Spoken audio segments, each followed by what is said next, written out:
All right, what is up, everybody? Let me know in the comments if you can see and hear me well. Then I'm excited to get started with you all.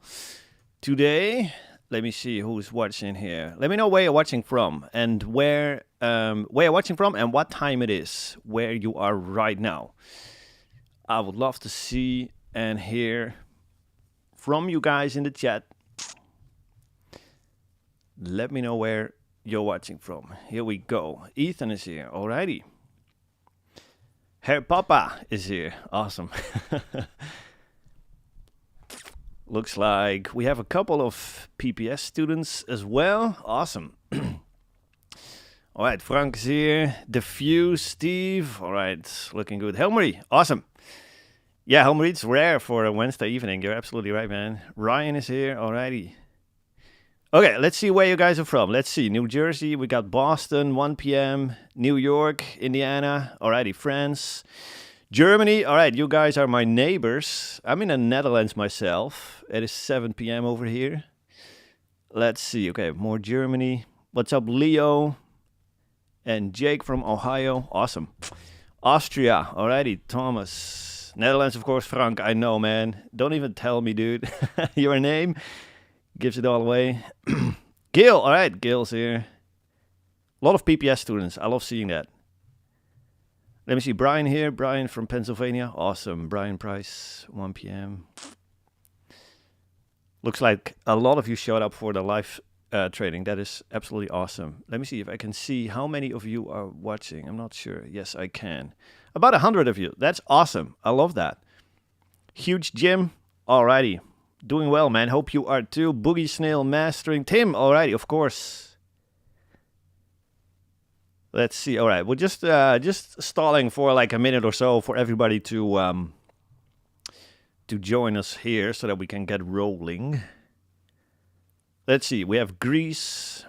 All right. Buffalo, of course. Newcastle, Germany, Verden. All righty. Andreas. Good to see you all. Stockholm. Cozy night. Yeah, awesome, Ron. Good to see you all. Awesome. Another Netherlands. Heck yeah, PPS crew. I love seeing that. Heck yeah, Brian. That's good to see, man. Daniel from Maryland. All right, cool. I think most people that want to catch the live stream at least will be pretty much here. We'll just hang on for an extra minute or so, just making sure. If you just tuned in, let me know where you're watching from and what time it is for you.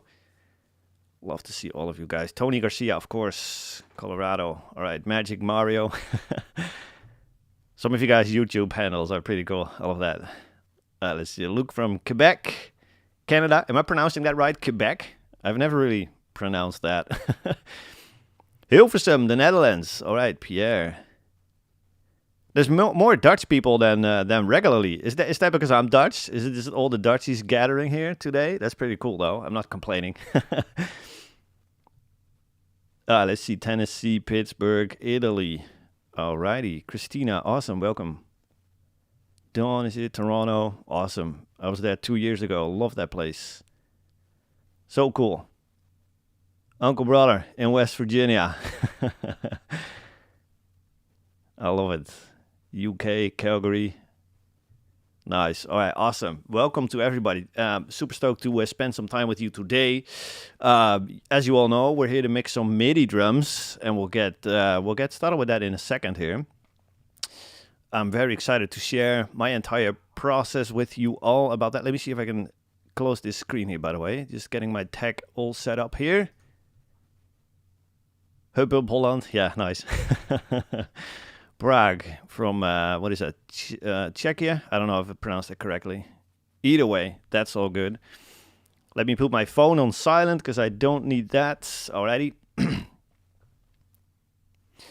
All right, cool. Let's talk about some MIDI drums, guys. I'm excited to share my process with all of you. I don't know how long this stream is going to be. This is going to be pretty casual and just nothing too official with hard deadlines or whatever. If it goes on for 2 or 3 hours, I'm totally cool with that. I just want to show my entire process and not skip anything so that you guys can hopefully, replicate that same thing in your own work and actually show hands we have done like drum tracking workshops before, and also drum mixing, like live drum mixing workshops before. Does anybody here attended one of these workshops before?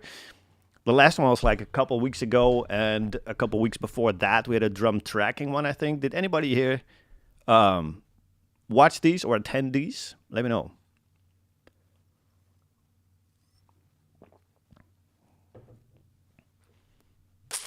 The reason why I'm bringing that up is because Jordan and I were actually discussing, like, we want to do more workshops because it's just so cool to hang out with you guys and just do these workshops and just have you guys here and just be live, you know, and just do more of this kind of stuff. So we were thinking, like, what is going to be our next workshop, right? And I just said to Jordan, dude, I really want to do like a MIDI drums workshop. And that is because maybe the term full stack producer rings a bell with any of you if you have been following Jordan or just the hardcore music studio channels for a while. Then the whole like the full stack producer angle will probably ring a bell, which is basically just our entire philosophy, right? It's like, if you want to make pro records, then you got to become a full stack producer.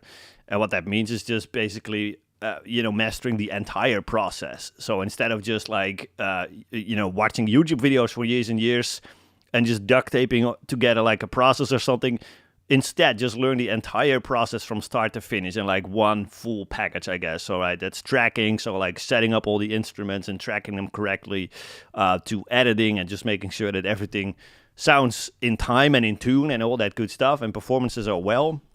And then, of course, mixing, it's the entire process. And if you master that entire process, that is also basically the only way in which you can, you can guarantee your clients that you can actually deliver a record, even if they're not so well at their instruments or whatever. You still got to be able to deliver like a professional result and a professional sounding record to them, right? So that is where being a full stack producer definitely comes into play, as well as even if you're just like a self-producing artist, you want to master that entire process so that you can confidently release your own music out there and all that good stuff. And so let me see. Let me catch up. You have a couple of you guys have attended the drum mixing one with Jordan. That is awesome. Live mixing. Yep, awesome. Yeah. So. And the reason why I wanted to do a MIDI drum specifically workshop today was because when I was learning about all of that full stack producer stuff, I was like, that all makes sense, right? You got to nail that entire process and just kind of be able to deliver a pro record no matter the circumstances. So whether that's real drums or MIDI drums or like a bad guitar player, a good player, in a big studio, a small studio, anywhere, every time you have to be able to deliver. And I was like, that all makes sense, but it immediately got me worried because I just never had my own room or my own studio to track drums in. And so that made me feel like, does all of that stuff even apply to me, you know? Because like, if I can't really track real drums, then basically I'm kind of screwed, I figured, right? And I kind of still had that idea that nobody really wanted to use MIDI drums in their records, and everybody was still full on like, I want live drums on my record. And that was maybe true like 20 years ago. But nowadays that is most definitely not the case. And MIDI drums are making their way on major label stuff and mixes. So that's why I wanted to do this MIDI drums workshop, because like for me, being able to use MIDI drums and being able to track drums in like rehearsal spaces and all that good stuff, that still allowed me to become like a full stack producer. And that is actually what really changed the game for me and allowed me to eventually quit my day job and go full time in my studio a few years ago. And so that's what's been up for me. Like the MIDI drums have been a massive game changer in my career, and just being able to make all of that work and still make it sound as good and as hopefully as realistic and definitely as big as like the real drums.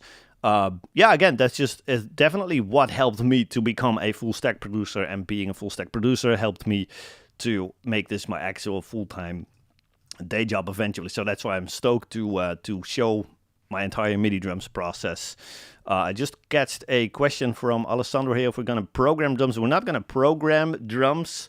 It is more about what happens after you after you program them? Like, what if the client sends you MIDI files and it's just all max velocity, hard quantized, and it sounds like a robot? You don't want that, so we're really gonna like dive deep from that moment on. So I have the drum parts already. Now it's just a matter of like humanizing all that MIDI and picking the right samples, basically producing the drum sounds from scratch, and then mixing them, of course, as well, so that they fit in the final mix. All right, let me catch up on some comments here, see if anybody new has joined us. Yeah, we have somebody from California, 10 a.m. over there. Awesome. Amish country, Lancaster, alrighty. Big welcome to all of you guys that are just tuning in. Let me know where you guys are watching from, and if you have attended workshops before. Let me see. You had Christina has attended the drum mixing workshop. Awesome. Stephen Ross, of course. Stephen, good to see you, man. More PPS.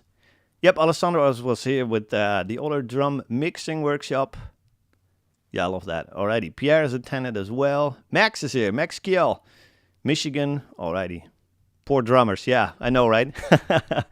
Actually, for a lot of artists, the MIDI drums is a massive benefit. Actually, it works better because, like, imagine like being on tour a lot during the year, and you want to release like a single in January, but also one in March, and you don't want to like track drums twice.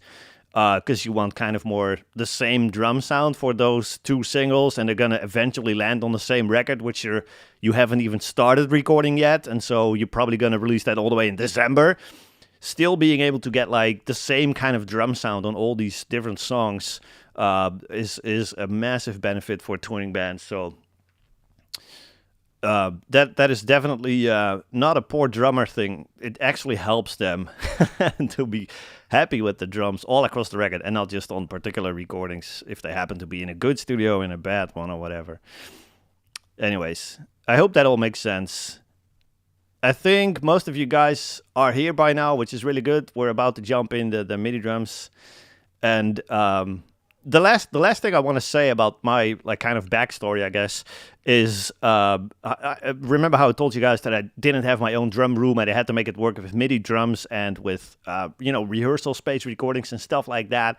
That actually turned out to work so well in my favor that I like a couple years ago I decided to never build my own drum room and my own like studio, I guess, simply because I just never really had the need for it. Most of my clients were perfectly fine with either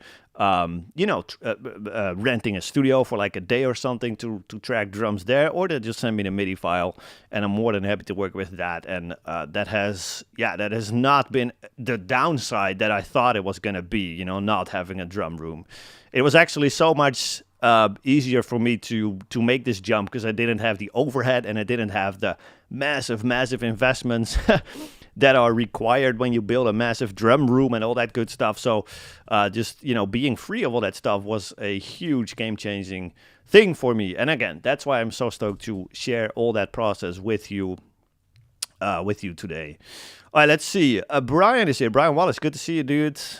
Let me see, producing live play drum MIDI as well, like eDrum MIDI recordings. Ron, I'm not really. I think the band just programmed them and just sent me like max velocity, hard quantized MIDI. I'll show you that in a second here. But it's basically anything that happens after you get your MIDI done. So, question triggered by your example of drummers on tour. Yeah, that makes sense. Yeah. So most bands will just send you programmed that they're just clicking in with the mouse and the keyboard, and most bands don't bring an e-kit with them on tour, right? So hope that makes sense. All right, let's just jump into some mixing, guys. I think most of you guys are here. Let's go to Pro Tools. Let me know, you guys can see Pro Tools, right? Let me know if everything, the tech is working, etc. We'll do a quick audio check as well, of course.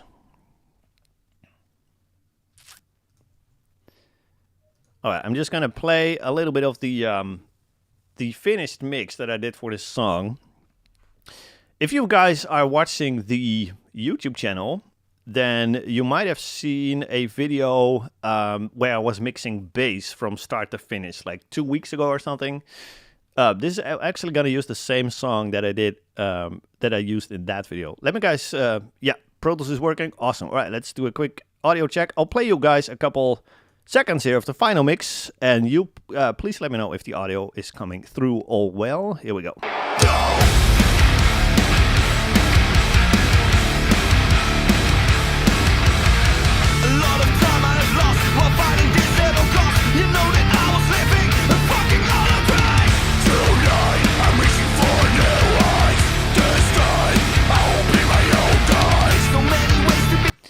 All right, so that is the final mix that I actually sent back to the band. And what I did for today is I printed out the stems. Audio's good? Yep, awesome. Alrighty, audio's fine. Thank you guys for letting me know. I just printed out the stems for bass guitars, the lead guitars, and the vocals. And I just have the MIDI here that I used on the actual mix back then. So it sounds like crap right now. I will be using Superior Drummer to get most of my drum tones. I am using the Progressive Foundry in this particular song, but don't feel like you have to have all these libraries or something like that. It's definitely not a requirement. I would be happy to just rock with the stock library, but I just happen to know the cymbals on the Progressive Foundry a little bit better, as well as the snares, and so I just want to stick to that. But don't feel like you have to use the Progressive Foundry, or otherwise you can't get pro results. That is, of course, not the case at all. You can totally work with basically any good, like, high-quality drum program.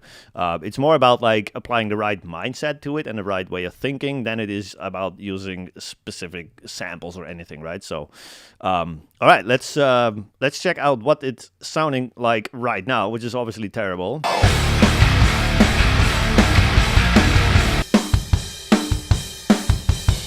So that's just like straight out of Superior, which is terrible.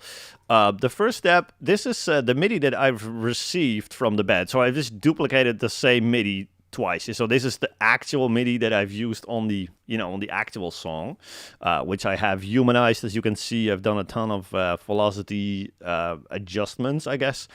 But this is what they sent me, right? So just hard quantized everything on max. And I actually do that on purpose. I asked for that because sometimes bands will already kind of humanize their MIDI and then they'll just send you that. And most times I will just have to redo a lot of it because then the, kind of the humanization that they are doing doesn't really perfectly translate to the drum library that I am using for their song. And so I always just ask, like, dudes, just send me max velocity, hard quantized, and I will take care of the humanization and everything for that. And that is really where I'm gonna start with this workshop. I just want to show you the thinking and the mindset and the way that I go about humanizing this MIDI. And Tim Ben, never enough samples. No, you're absolutely right. Yep. So yeah, I just want to show you guys the entire mindset and my way of thinking about humanizing these drums. I'm probably not going to humanize the entire song just because I don't want to spend too much time on it. I just want you guys to understand it instead of just watch me, drag MIDI files along for like an hour or so. But then we'll just go back to the ones that I've humanized before, and then we'll mix drums from, oopsie, sorry about that. Then we'll just mix drums from all of, that MIDI that was already humanized. So let's just dive in. I'm just gonna get started here with humanizing. I'll try to explain everything along the way, and as well as if you guys have any questions, just drop them in the chat, please. And every couple minutes, 50 minutes or so, I will just go back to the chat and catch up on all the questions and hopefully catch as many questions as I can throughout the stream. But let's just see what this robotic MIDI sounds like and how we can fix that. Okay, so right from the first hit here, you got like a kick and a floor tom, and they're like at the exact same time. And no matter how well you edit drums and how well your drummer's playing, they're never just gonna hit it at exactly the same time, right? So anything that is like shells, I guess, all the shells that are like at the exact same time, I always try to kind of play with the timing just a little bit. I just noticed how like just moving it a little bit like this is already making a big difference. Maybe even a bit more. That's already sounding a little bit more human, even if we keep the velocity at max. That's totally fine in this case. So that is already a bit better. Then we have a double crash. which I'm totally cool to keep it as is. And then we have all of these crashes. And let me see. I'm going to use like this change velocity function in Pro Tools. I'm going to go all the way up pretty much. And then I'm going to use this randomize function here. And then I'll randomize by like 7 or 8 or so. So like the lowest MIDI velocity is like 1 and the highest is like 127, 128. And this is just kind of randomizing by 8. So it's going to be either, well, what is it? 121 minus 8 or 121 plus 8. I'm not exactly sure how that works. But what I'm doing here is like I'm just creating a little bit of difference between all these different cymbal hits. And notice how much more human that already sounds when we just do that to the cymbals here.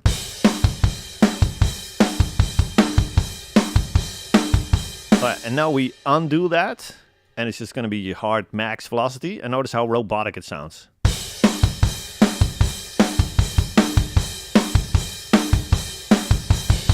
So that's just like, it almost sounds like a one-shot, like the exact same wave files being repeated over and over again, whereas now it just feels like there's a human that is just like not perfectly consisting all, you know, hitting all these cymbal hits equally loud. The only cymbals that I'm keeping at max velocity here is the first 2 here. So I just want a big, you know, explosion crash at the start of this riff. And then I want him to ride that cymbal like a little bit more human, you know, so.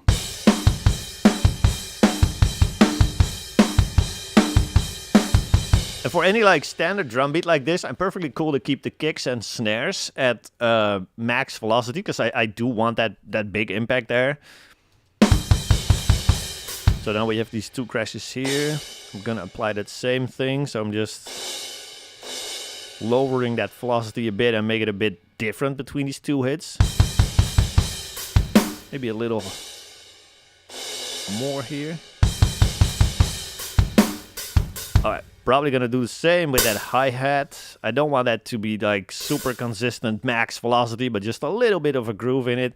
And I'm not too worried about like hard, soft, hard, soft, hard, soft, something like that. I'm just worried about, I don't want that drummer to hit, or you know, this fake drummer, I guess, to hit that hi-hat consistently at like max velocity. That's just not really human, so yeah.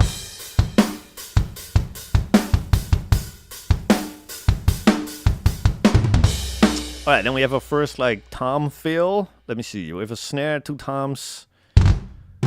Just gonna lower these toms a little bit. We also have like a tom and a kick at the same time here, so I'm just moving the timing just a little bit here. Alright, that already sounds a lot more human. Check out the difference here. Versus what we had before, which is, let me undo all of that. Here we go. So that's the robot fill, I guess. Very fake. Obvious MIDI. And then with the velocities and the timing adjustments, it sounds a little bit more realistic, right? So this is basically what I'm looking for. Again, double crash here. We'll just use the same function here. Oopsie. And a different crash here, but we'll use the same tools, I guess. So, alright, I want you guys to listen to this entire section here again, just to notice these cymbals one more time here. So this is max velocity.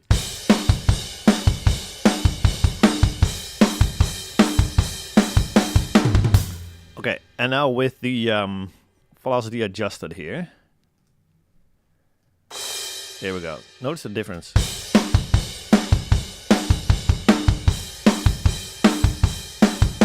It's like a little bit more realistic, right? And that's exactly what I'm looking for. Even if we keep the kicks and snares all maxed, it's totally fine. Let me see. Here we have another fill. So we have a snare and 3 toms. What I'm usually doing here with the velocity is like left, right. So like hard, a little bit less hard, hard hit, a little bit less hard hit, and then we get... again, just a bit more human.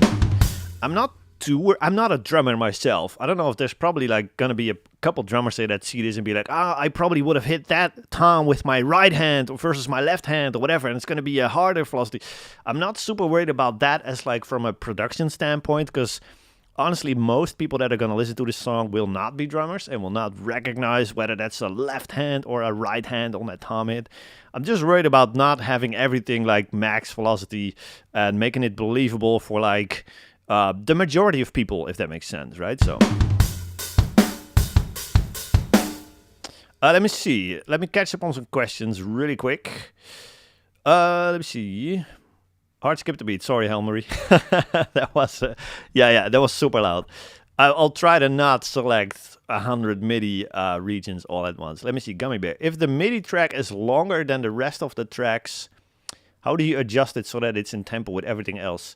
So when I receive the MIDI track, what I want the client to do is like, imprint the tempo map, I guess, on that MIDI file. So as soon as I import it in Pro Tools, the tempos will already be set. In this case, it's quite easy, right? It's just 154 and a 4x4 metering. So there's nothing real special here, but sometimes they'll have tempo changes or whatever that is already like imprinted on the MIDI.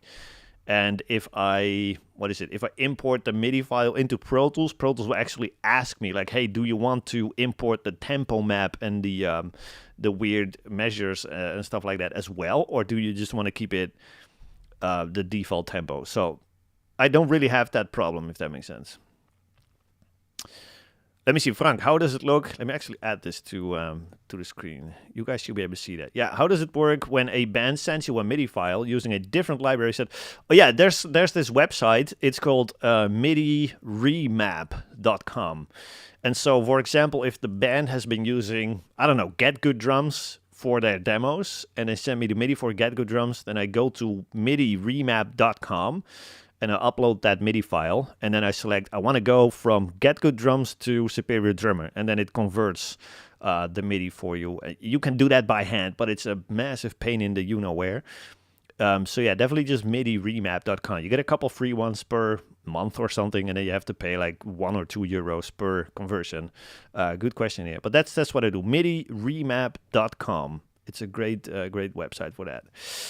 All right, let's see, any more questions? Oh, here's a good one. Is the MIDI note length something you care about? No, I do not. It really, for Superior at least, it doesn't matter if you have this long of a MIDI note or this long. It will just play the entire sample, if that makes sense. And I think for most drum libraries, here we go, that is going to be the case. So no, I'm not worried about the MIDI note length at all. All right, let's see. Okay, good. Yeah, you guys are jumping in. That's awesome. You guys are already answering questions there. That's super sick. Would it be possible to get a Superior Drummer preset for the sketch you're starting with? Yeah, I guess I can give you that preset, but I'm not sure how many of you guys will have the both the Superior as well as Progressive. So I'm not sure if that is valuable. But sure, I will probably drop it in the product that you guys have access to. I will also be rendering like a finished one-shot sample that we end up with, like a snare sample. That's also going to be in the program afterwards, in the you guys' little hub, right, where you log in and where you have access to the stream. Let's see what else. Let me see if I get this question. Do you make your cymbals and hi-hat hit harder when they're hitting at the same time as the snare, the way a drummer often will? Not really, not usually, no. I don't think it's necessary to go in that much depth in terms of humanizing your MIDI, because probably just drummers are going to notice this. Like, again, I'm not a drummer, and before you just mentioned this, I never really thought about, oh yeah, a drummer will actually do that. But like, in terms of like making a record that sounds professional, this is not one of those things that are really going to make or break it, or that are going to make your drummer happy or unhappy. So no, I don't really go in that much depth. Let's see. Do you always leave the kick and snare at 127? No, definitely not always. Most cases I will though. But for example, in snare fills or something, you definitely cannot get away with 127 snares. And in sometimes when they're super fast double kick parts or something like that, then I'm also definitely humanizing that and make sure that I have a left foot and a right foot, something like that. All right. I'll just keep on rocking. If you guys have more questions, just keep them dropping. But yeah, let's get this MIDI humanization thing out of the way here. Let's do a couple fills, because I think that cymbal thing makes sense, right? You just select most of them and you just create some differences here and it sounds a little better. Now we go to a fill here. It sounds completely robotic, right? Okay, so we have what? 2 snares? No, it's 2 toms. That's good. First one a little early, because we have a human drummer. I'm okay to keep these 2 hard quantized, because there's nothing at the same time happening, so that's totally fine. And with 2 snares, maybe like in the middle of a fill, a drummer won't be able to hit a snare at max velocity, so I'm just adjusting that a bit. Same thing here. Probably use that same function here as with the cymbals. And all right, let's see what it sounds like right now. A lot better. Maybe the snare is a little loud still, so maybe like that. All right, cool. And then definitely want a hard hi-hat here to kind of start that new bar again, I guess. And then these will just go like that. All right, then we have like, what is it, closed hi-hat, accent thing here. Maybe make that a little bit more of like a swell. That could be cool too. Nah, not so. Let me see. That sounds a little better. So then again, we'll probably just have these with the standard randomize function here. Let me see if this is the most open hi-hat there is. I think it is. Yeah, okay, well that's totally cool. Okay, 2 flaming snares. Probably make that second hit a little less loud. Then we have just a kick in that transition here. Same thing here. I usually like to quantize like snare flams on like the first hit instead of on the second hit. The band did it on the second hit here, so the second hit is on bar. But that makes me perceive this hit as being early, I guess. So I want to put it over there. Okay, and then of course these 2 will have a slightly different timing thing. And then we just work through this entire song basically with the same mindset. Again, accent crash, totally cool to keep that at full velocity here.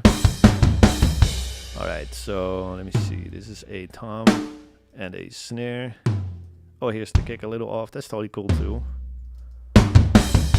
Alrighty, and then one more here and one more over there. And we have a couple cymbals here. Plus these. Okay, let's see what this sounds like now.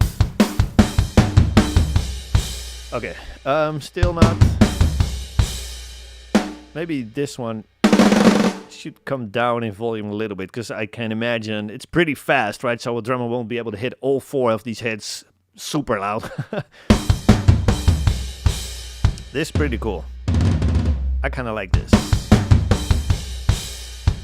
And then again, just that first crash of that new bar is like full velocity here. It should be at least. Yeah, this one should be full as well. So that way you just really make that transition into that next section a little more explosive, I guess. So we have a fill. It's totally cool if that's a little bit less loud. And then that first crash it, double crash it off that new bar, that's just going to be a big explosion now in comparison, right? So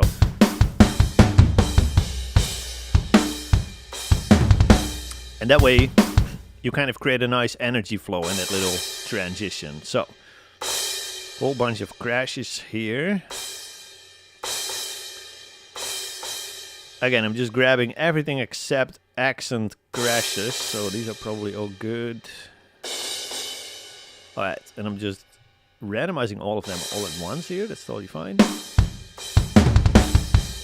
Yeah, we should do a couple more fills, and then there's like a tom section further on in this song that I want to show you guys as well. But then after that, I would love to hear from you guys if this humanization process makes sense, or if there's any specific questions about this humanization. Alright, this is pretty good. Maybe this one needs to come down here.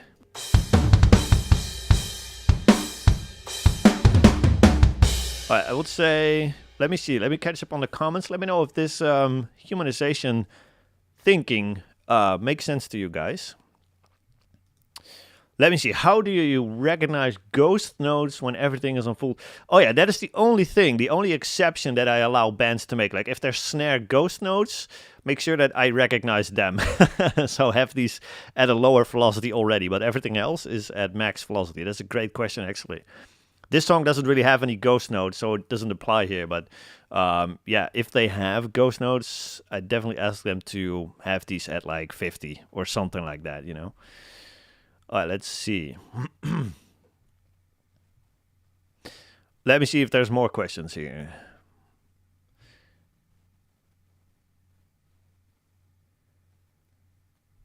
Awesome. All right, John has been doing it in the plugin, but this is interesting. Awesome, cool. For mixing, will you bounce to audio or use MIDI? I'm definitely going to bounce to audio. Actually going to use a combination of both of these, which we'll get into in just a second. I still want to show you guys a big tom section in this song for humanization, and then we'll just go over to mixing. Let me see.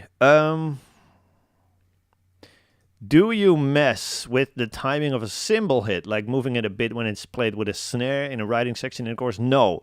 I'm perfectly cool to keep those at the same time, I guess. Just quantized. That's totally fine. Let me see. Do you use the major drum libraries? Are they quite exchangeable? Yes, to some degree they definitely are exchangeable. I would say you can absolutely get pro results with, you know, the Get Goods, the Bogrunts, the, what is it, the Crimson or something? I've never used that one, but I've heard great stories about it. The Superiors, all of them. The reason why I like Superior is because they've recorded so many different velocity layers, I guess. So that really allows you to create superhuman drums if needed, right? And so just having all of these different velocity layers just right there is just very convenient. And I like the sounds, right? I like the cymbal sounds in Superior. Plus, to me, they sound... to me, like the Get Good drums, they are usually a little bit more processed sounding, like already. Like in a plugin, it's already a bit more processed, which is totally fine. That's the whole point of their plugin, right? They just want to deliver like mix ready sounds. But like I just like the raw sounds with no processing on it so that I can use my own plugins and my own mixing workflow on these drums. And that's just a personal preference. But you can absolutely work with any library, no problem. All right, let me see. Pretty much yes. Brian here, do you leave everything on the grid except for when multiple shells are hitting at the same time? Pretty much yes. What I don't want to do is like, let me see, just go into like a random drum beat and have the kick a little bit off or something, or the snare, whatever. Because like when I think about if I'm tracking real drums, what I'm really listening for is the timing of the drummer, right? Is it close enough to the grid? And then afterwards, I will quantize the drums with like a real recording, right? And so, yeah, it would kind of defeat that point if I'm not doing that with MIDI drums, right? So definitely want to keep the regular drum beat, if we put it like that, to just be hard quantized. Yes, absolutely. No idea if Toontrack has software to convert MIDI. That would be very convenient, though. I would have to take a look at that. Isn't it better to mess with the timing of the kick instead of the snare when they hit at the same time? Yeah, I guess it really doesn't matter that much. It's just a personal preference. If you prefer, yeah, I guess you could be on something here, by the way, because the snare, to my ears at least, it's a little bit more the guideline of like the tempo, and so if you put the snare a little bit early, I guess, then you'd perceive it as being early, obviously. So yeah, it's a good point. You can probably mess with the kick a little bit more. That's probably the better way to do it. I think I just did it on snare actually, but that's totally fine. Let me see. All right. Yeah, exactly. This is also another point for sure. You got to keep in mind that 127 in Superior sounds very different than older libraries. Absolutely. This is another reason why I just ask bands to send me full velocity at all times so that I can just mess and make sure it sounds good in Superior. So yeah. All right. Looks like... Are you going to go over to SD routing? Yes, sir. Absolutely. In just a sec.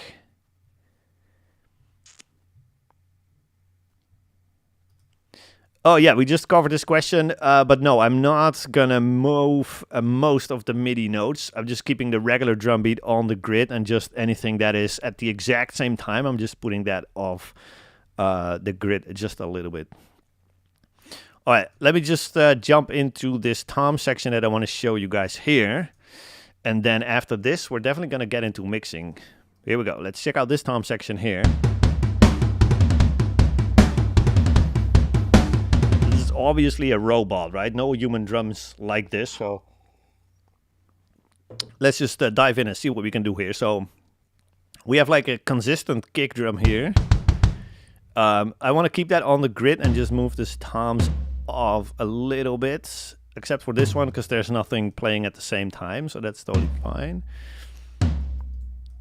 Here we have 2 hits. Maybe keep the snare, and in this case move the kick. Alrighty, and then, yeah, we'll keep that quantized. That is fine. And then for velocity, let me see what we can do. Definitely want to keep those toms in between, like a little lower. So we'll just use the randomize function for that. Let me see what this sounds like. Yeah, okay. And then these that are not like on the bar, lower these a little bit as well. And then here we got like 4 hits, so that would be, yeah, that's fine, okay. All right, that's already a lot better. So compare this bar here to this bar here. That's what we started with, right? So it's already a lot more human like this. So yeah, just trying to keep those like main, I guess, accent hits, just keep those a little higher velocity, and anything that is not a massive accent hit, I keep those a little bit lower. So in this case, this first tom stays pretty high, as well as this snare, that's just max velocity there. And then again, we have that main tom, snare, main tom, snare. And that way you kind of still have that groove going on, right? So it's really like da-da-da-da-da. And so, yeah, that's kind of what I'm listening for here. So these can go down a little bit. All right.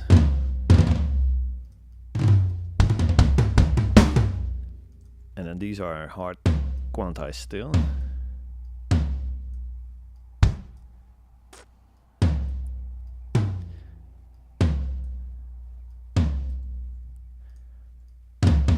Let me lower these, as well as these ones, by the way, and see what that sounds like. Alright, so maybe these can go down just a little bit more. Alright, cool. So that's basically what I would do in like a big tom groove like that. Just kind of figure out like what are the main accent hits. So in this case, it again would be this tom and this snare. And that's really what is driving this entire groove. And anything in between is like filler, I guess. And that just comes down in velocity a little bit. And that sounds a lot more human than this, right? Terrible robot stuff there. So basically that is the mindset here. Then we have a big build up here. This is the last thing I'll show you guys when it comes to humanizing. And this is just a big build up towards the final chorus. Grab all these snares. All right. And just lower them a little bit. It's always a little trial and error to see like how low you have to go. Like, does this already sound... No, definitely not low enough yet, so I have to go lower.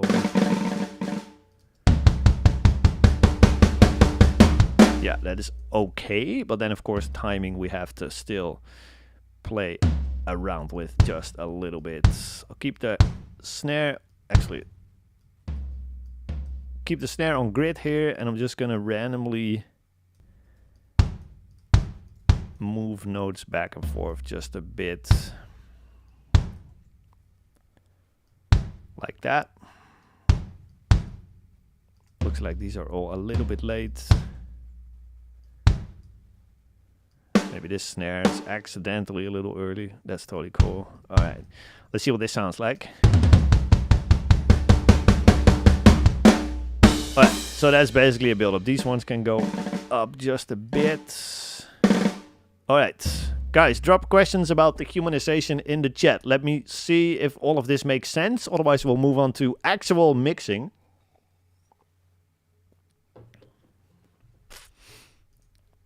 Here's a great question. Is there a specific reason why you do the randomization of the velocities with the event operator? So automized, but the timing aspect manually. Yes, you can do that with like a randomizer with like quantizing, I guess. But for some reason, it never really does what I want it to do, if that makes sense. Sometimes it just stays right way too close to the grid or something, and it's not human enough in that sense.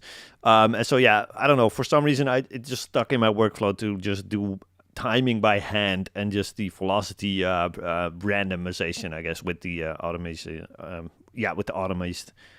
What is the word? Automatized way. Here we go. So, I don't know. It's just a workflow thing that kind of stayed stuck, you know. So, yeah. Let me see.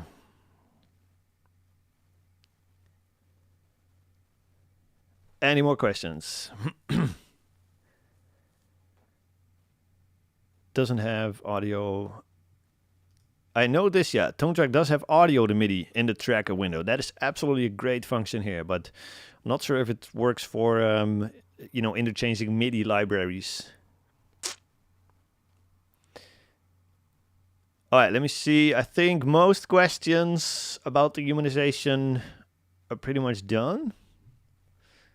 Here we go. Do you make producing changes, like changing a hard regular snare hit to a rim shot if you feel the song needs it? Yes, absolutely I will. Even sometimes bands are a little bit lazy with their programming and they don't have like a double crash at the start of a chorus or something like that. And I will absolutely add like a crash or whatever where it's necessary, or change all the hard hits to like rim shots. I think in this song, I've changed all the snares to rim shots, which is in Superior is E1, and the regular snare is D1.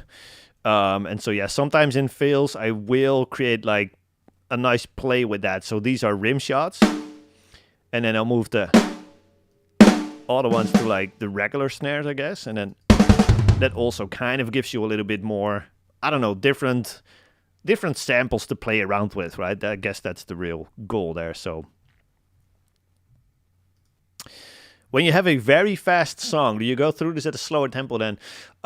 In a fast song, I will probably go for the more automation functions, you know, like quantizing with a little bit off, and like the randomizing the velocities, etc. Because there will be plenty and plenty of hits, and definitely a lot of hits at the same time as well. So then I'll definitely use these functions a little bit more. All right, let's see. Cool. Okay, so it looks like the humanization process makes sense, which I'm happy with. Now let's go over to mixing. So, like I said, this is just a duplicate of the song, but this is the actual MIDI that I've used. And now we can finally start to produce and mix some actual drum sounds. And so that just starts in Superior, right? And in this case, Progressive Foundry, I've already selected some toms that I liked. which are these. I'm definitely doing some tuning as well, because that's the only thing that in my opinion is like, I don't want to say wrong, but that I don't really like about Superior drummers is that they're usually tuned a little bit too high. So my kick, the default tuning is this, and I like it to tune a little bit lower, like this. This gives you a little bit more beef or something, and a little bit less of that honky mid-range in the attack. Same with the toms. This is the default tuning for this one. To me, it just sounds a little like nasally or something, so I just detune it a bit like this. And that still sounds like a perfectly believable tom 1, or like a rack tom for me, right? Same with the floor tom. Again, it's just a little... It sounds like a rack tom almost, right? And so I just want to detune it a bit. And now it's more like a floor tom. And then for cymbals, there's no like real, what is it? There's no like technical stuff behind choosing cymbals. I just really choose whatever sounds nice with the song, I guess, right? So in this case, I'm using this as the left crash, which is the medium thin dark crash, apparently. This one doesn't have the right amount of energy, in my opinion. This one doesn't have the right amount of sustain. I just don't really like the character of this one, and so this one is the winner for me. Especially like a more like up-tempo, like drum groove like this, where it's just like riding on that crash. I kind of want a more higher tuned crash like this. And I think this is my accent crash. Yes, it is. And so I'm just hitting these cymbals a couple times to see like if they are not super close to each other in terms of like, do they sound exactly the same? And is it going to be very hard for the listener to see if it's like a left crash or a right crash? But I kind of want a nice like play between them in terms of like two. I hope that makes any sense, but that's basically what it looks like to me. What it's doing, and this is just what I like. I like both of these cymbals have a lot of sustain, and they're still like bright and have tons of energy. And so that is basically the thinking behind the cymbals, but it's not really rocket science there. Same with the China. I think there's going to be some China in this song as well. In this case, I have layered another China cymbal on the actual China, I guess. This is the stock China, and I layered this one on top of it. And together, this is what they sound like. I just wanted a little bit more energy from that higher tuned one. Actually, not sure if the China gets used a lot in this song. That's a hi-hat. Let me see. That's a closed hi-hat. Maybe no Chinas at all, actually. Which is totally fine, too. Oh, here we go. There's the China. Yeah, I just like that big explosion China. Sometimes I layer these Chinas. And I'll just route them out to like a separate track and anything like that, which we'll get into now. That's basically what that producing of the sounds in Superior looks like. And then my next step would be to create a couple aux inputs. And this part of the workflow is going to be a little bit different depending on what DAW you're in for sure. But I'm basically looking to print down the audio to a couple tracks here. So I'll just name a few. So I'm looking at overheads. I'm looking at rooms, probably hi-hat. Let me see. Maybe, I don't think that China is necessary actually because it's only one hit or so in the entire song. Maybe a ride. And then I'll just go into Superior and route these channels to these aux tracks in Pro Tools. So let's see, we have our overhead stereo. We don't need that mono one, so we'll just give this like output 3 and 4, and then this aux channel gets input 3 and 4, and now that's where my overhead sounds out of Superior is landing. And so if I record this, then I'll just get the overhead tracks only out of Superior. So now we'll do the exact same with picking some room mics, which in Superior are called ambience. So these are ambient far. We also have ambient close. Let me see which one I like. And far. Okay, I like both of them. Probably gonna use both of them actually at the same time. Yeah, I like the combination of it, so I'll route both of these out to 5, 6. And then over here we go input 5, 6. And then we had our hi-hat, which is over here, I think. Yep. Okay, let's see if I like our hi-hat. Okay, now we're getting some flammy sounds, of course.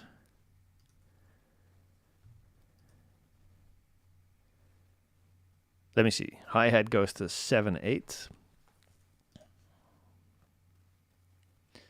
7, 8. And then we had our ride. So that will go to 9, 10. And I'll just crank up the volume a bit here. Alrighty. And now I'll print these tracks down the audio. Oh wait, we still need our toms as well. So I'll need 2 mono aux channels actually.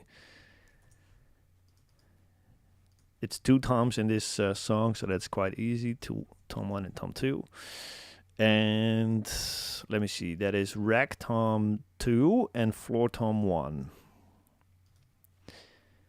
I'll go, let me see, 11, 12, and then all the way to the left. Then it goes to 11, and then floor tom 1, 11, 12, and this one goes all the way to the right, and then it goes to the right input. Okay, so left and right. Let me know if this makes sense, by the way, guys. I'm just routing all these channels to the aux channels in Pro Tools so that now I can print all of this down. I'm just going to hit commit here, and it's going to print, and I'm going to catch up on some comments here. Let me see. This is a great question. How much humanization is too much and becomes sloppy? Your opinion, what is the ideal range? So the regular drum beat just has to be on the grid. That is just like a modern industry standard, I guess. And you do want to meet that standard because like all the, you know, the real records, I guess, they're just hard quantized, right? It's just you don't hear any sloppy drums on real records. And so I just keep all the regular drum beat stuff hard quantized. And then, yeah, for fills and for, you know, these tom grooves that I just showed you guys and all that stuff, I definitely want to create a little bit more play there so that it doesn't sound like an actual robot playing these drums. So, yeah, it's just a matter of finding the right, I guess, balance between human and quantized drums. All right, let me see more questions here. If guitars are way off, then they might need to move closer to the grid so drums and guitars match up. Yeah. This kit has so many cymbals. Yeah, absolutely. Let me see. This kit has so many cymbals. Can I ask if you can go one by one and let us hear what the sounds they have? Yes, I can, but I'm not using all of them, which is also my point, kind of. Because when I see this, I'm also like, yeah, I'm not going to use all of these. I'm just going to pick 2. And this one, you know, this is too light. This one is not panned out to the right and often sounds more like a ride. This one is too dark. This is more like a stack. The ride is obviously just the ride. And so, yeah, man, I don't know. I'm just going to usually just commit to just a left crash, a right crash, a China, a hi-hat, and a ride. And sometimes, of course, a splash if the drummer uses it. So, yeah, there's no real point, I guess, in having that many cymbals. All right, let's see.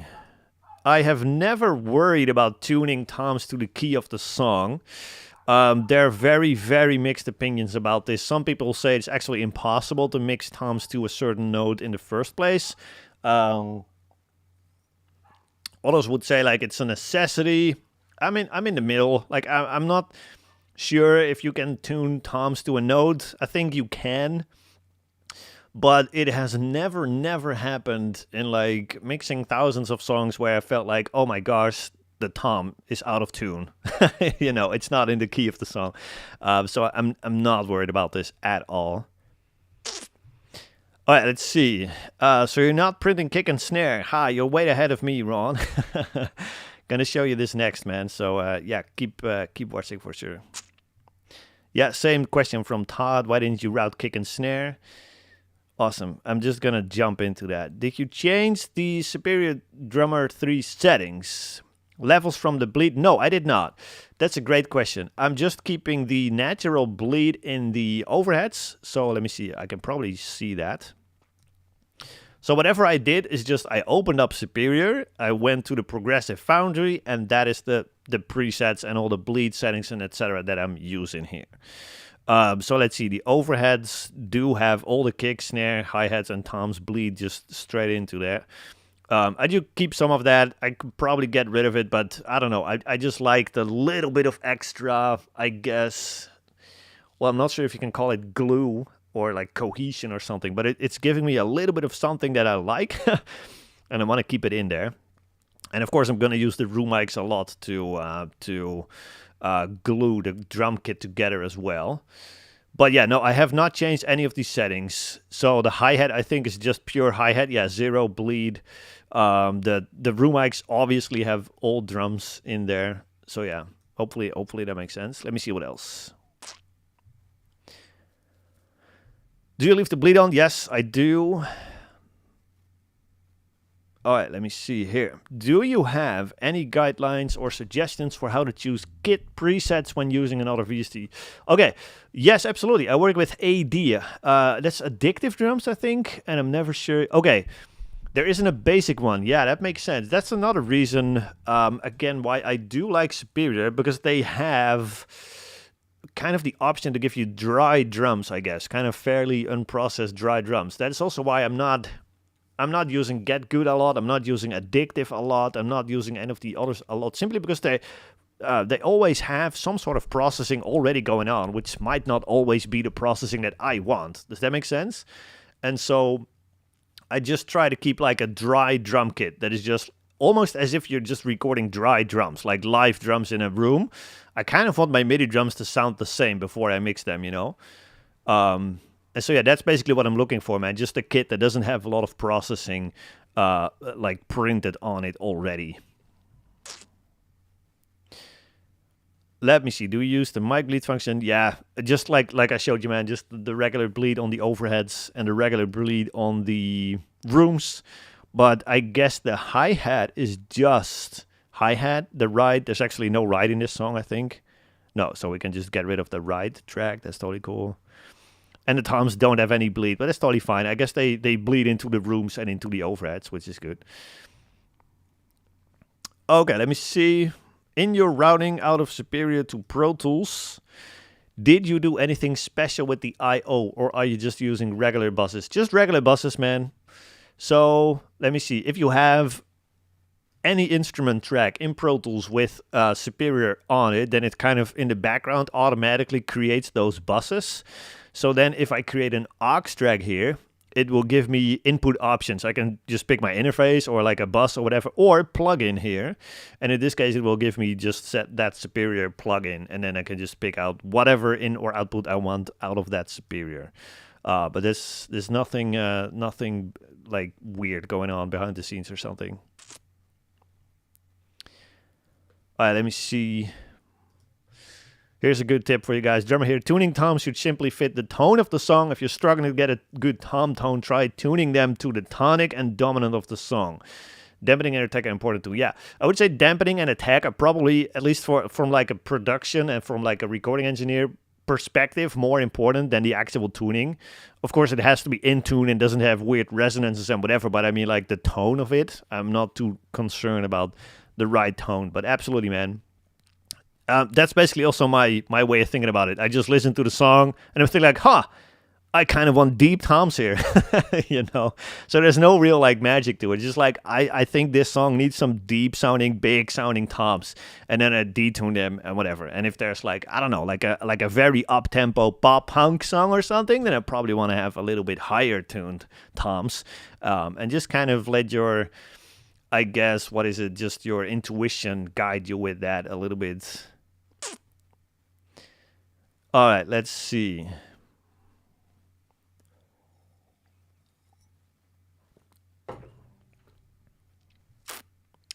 Helmut has a question.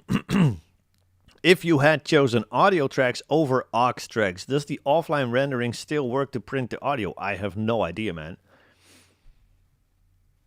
don't contain anything to be bounced. I think you're right. But this is just a very specific Pro Tools question, I guess. Which doesn't really... yeah, I guess it's just too specific to Pro Tools, man. Let me see. How do you choose which mics you end up using and which ones you discard? During the humanization, you hear all 20... All right. yeah, that makes sense. Yeah, so that's just... that just happened, man. I'm just using the tom mics here. I'm using the hi-hat mic. I'm using the room mics. And I'm using the overhead mics. And this is a great transition into moving on. So this is also the point where I start muting all of Superior's tracks. And I have all of these. I call them red because I have... I always have my drum tracks red. Don't ask me why. This is something that I've been doing since the start. And it's just like, oh, red, I'm at drums. Okay, and now I'm actually going to pull up what is going to be my mixing template. I already imported it into this song. And I'm just importing the drum tracks, I guess, of my... mixing template. And in my case, my mixing template is just a series of buses, which I'll pull up now. I'll just put them here. And then I'll just drop these two tracks just above the matching bus. So these are hi-hats and overheads, and these go to my cymbals bus. So I'll have to route these. Let me see where they are. In this case, C for cymbals. I have my toms here, which will go into my toms bus,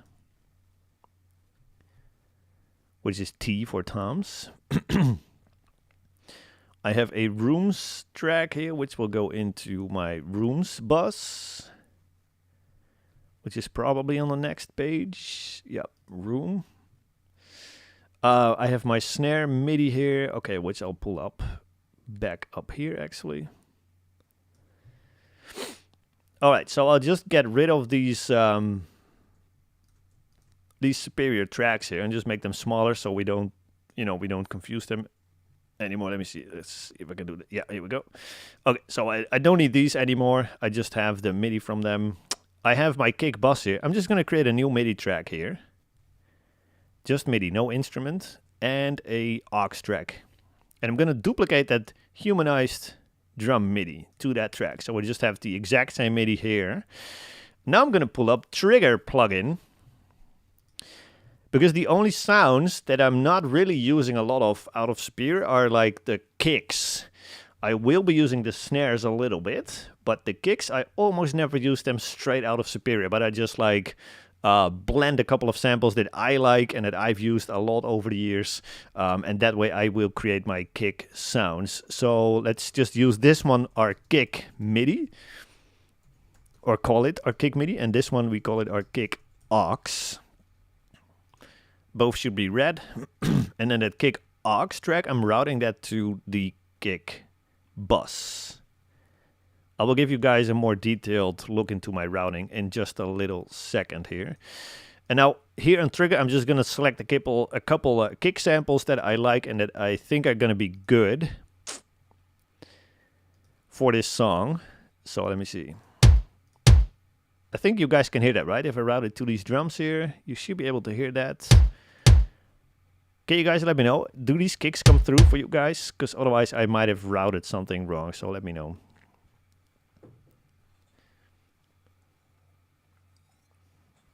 There's a couple great questions in the chat, which I will get into. Just let me know, guys. Can you hear these kicks? If so, then I can happily continue with this. I will be using this kick, by the way, because it's just a nice kick. It's I think it's a URM kit, actually, from Drum Forge, Drum Shots, whatever. Yes, we can hear them. Thank you, guys. All right, there's definitely a delay on the chat here, which is always a little bit annoying here, but that's totally fine. Thank you for letting me know. So I'm just using this kick. The reason why I'm using this one is because it's so much low mid-range, right? And it has, it's definitely a processed sample, which in my case just makes my job a little bit easier, right? It's a one-shot sample in this case, which in my opinion, kicks are pretty forgiving when it comes to using one shots, whereas on snares you probably just cannot get away with using one shots. With kicks, I'm perfectly fine using at least blending in like a one shot. But anyway, I have a lot of low mid range in this kick, which is exactly what I'm looking for. And now I also blend in a kick sample here that has a lot of sub low end. And let's see what that sounds like together. So we'll have to route the MIDI to that track, by the way. So I'm just gonna go kick aux. So now this MIDI is routed to this aux track, and it's routed to the trigger plugin, and it's on channel 1, right? So anytime I'm getting a MIDI hit at MIDI note C1, then this trigger plugin will play that kick sample. It will play the both of them at the same time, obviously. So let's see if we can make a nice blend between these two. I'm actually not a big fan of the sub low end here. On this one, maybe it's a little bit too much, so let's just not use that. Let me see, what other kick samples do I have? There's definitely a couple of great ones. Distant. It's a little too metalcore-ish sounding. Let's use another one. Maybe Jordan has a couple of good samples. Class kick is always a winner. That's also like a low mid-range focus kick, so I'm not really looking for that. Maybe this one. Let's see what it sounds like.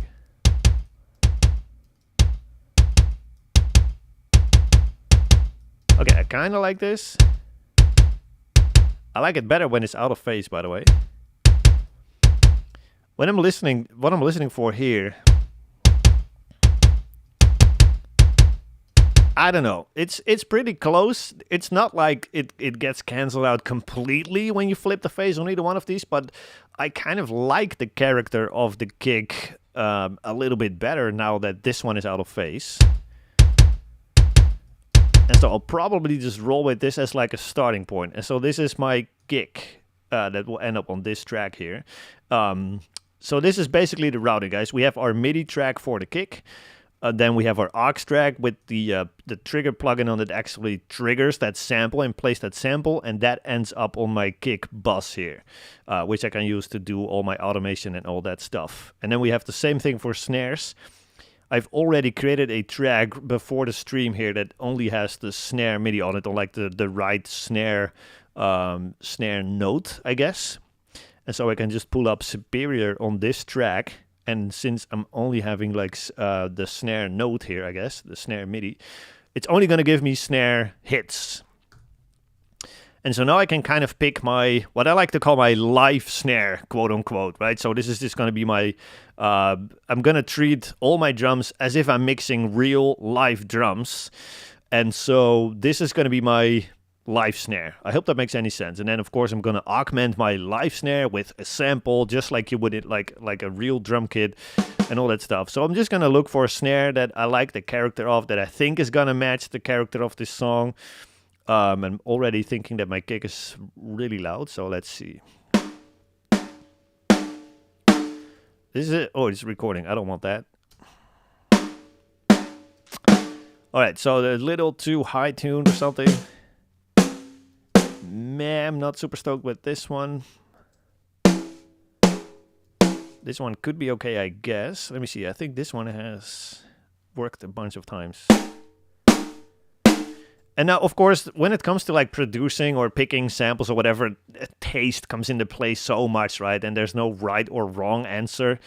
And I can't really give you guys guidance as well. Like, oh, you should totally use this snare because I don't have your taste and you don't have my taste, right?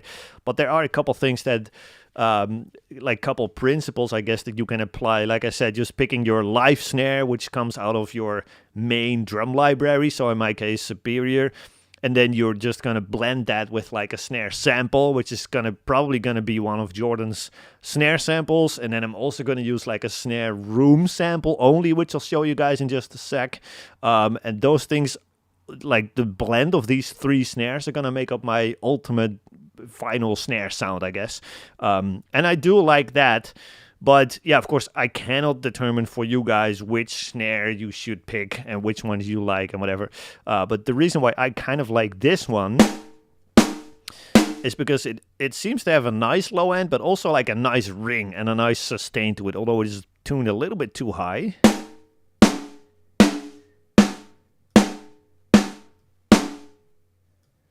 I kind of like this.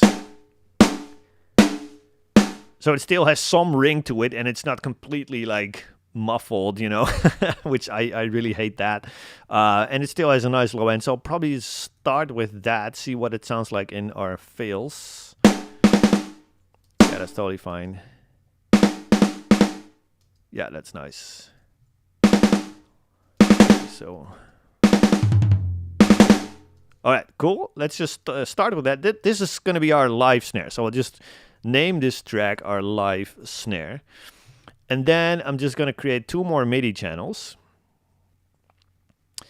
And, 2 more MIDI channels and 2 more stereo aux inputs.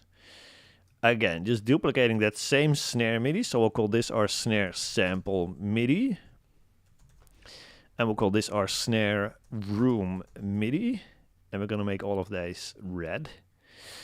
And then I'm going to call this one my snare sample aux. And I'm going to call this one my snare room aux, I guess. And now we're just going to pull up 2 more instances of trigger. I'm going to do more Q&A in just a sec, by the way, because we're doing a lot here. I just want to make sure all of this makes sense. Let me see. So I'll just have to route these MIDIs to these aux channels. And now, of course, the MIDI here is on E1. And so I have to make sure that this instance of trigger is listening to E1. Otherwise, I'm not getting any audio. And I'm just going to pick any sample. Let me see here.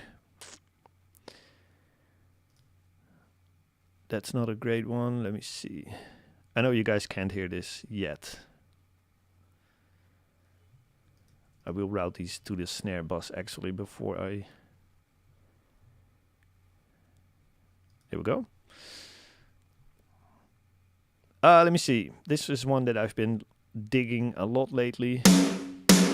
Just a big snare sample, right? Over the top. This is basically what I'm looking for. Big snare. But when I play them at the same time, the tuning does not really work well. Let me see if I can fix that. Or if I'm just really going to have to use a different sample. This one seems to be higher, right? Yeah, that one is definitely lower.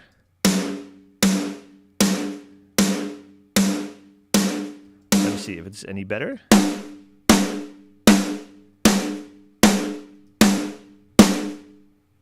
All right, so the phase actually did make a pretty big difference here. Let me know if you guys can hear this. So this is out of phase.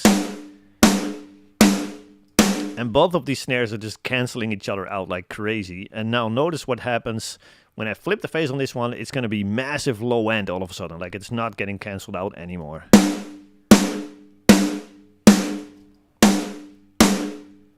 So no low end and then back with the low end.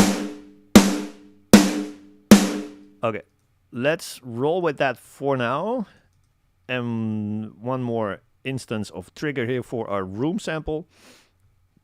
I just like to have a room sample in here because one thing I've noticed is that even when you have your drum room mics crazy loud in the mix, I still want a little bit more, I don't know, just sense of 3D on my snare. And so I'm always using room samples, just room sound only, which sound like this. Let me know if you guys can hear these samples too, by the way, yeah.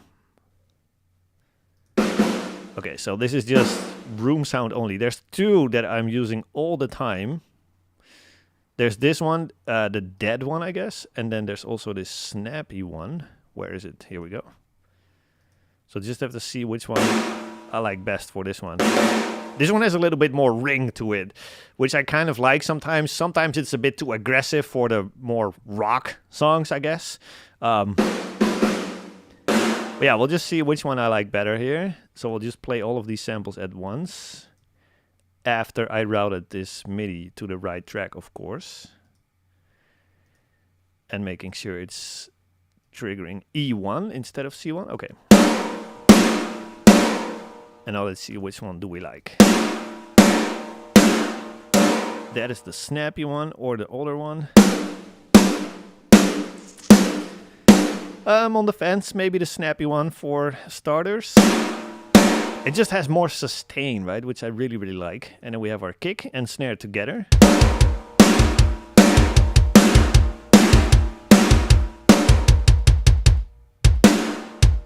Alright, those are good starting points. But before we dive into any deeper, let's just catch up on comments and questions. Oh yeah, definitely get rid of your question, Ron. Here we go. Let me see.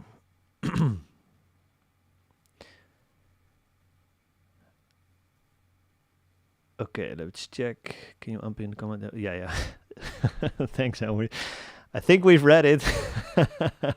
Okay, let's see. Why do you print down the audio and Reaper? I am mixing separate drum tracks from MIDI without printing the audio first. I'm doing a combination, I guess.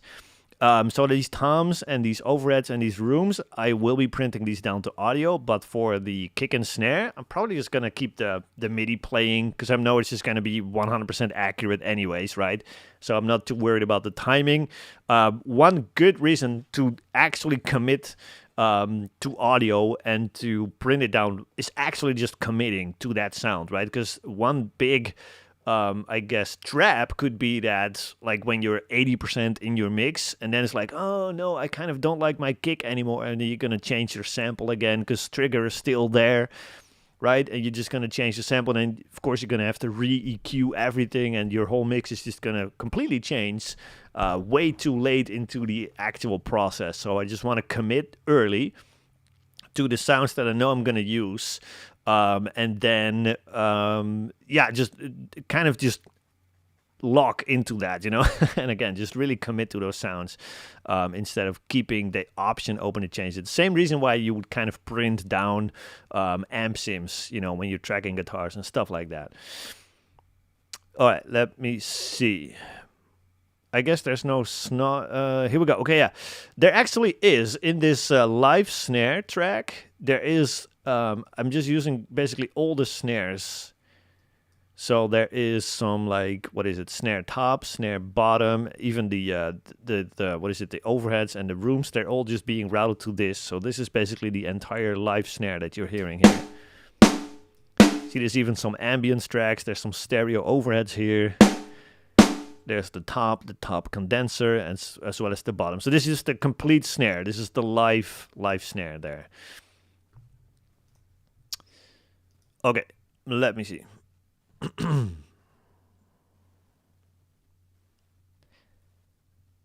Okay, cool.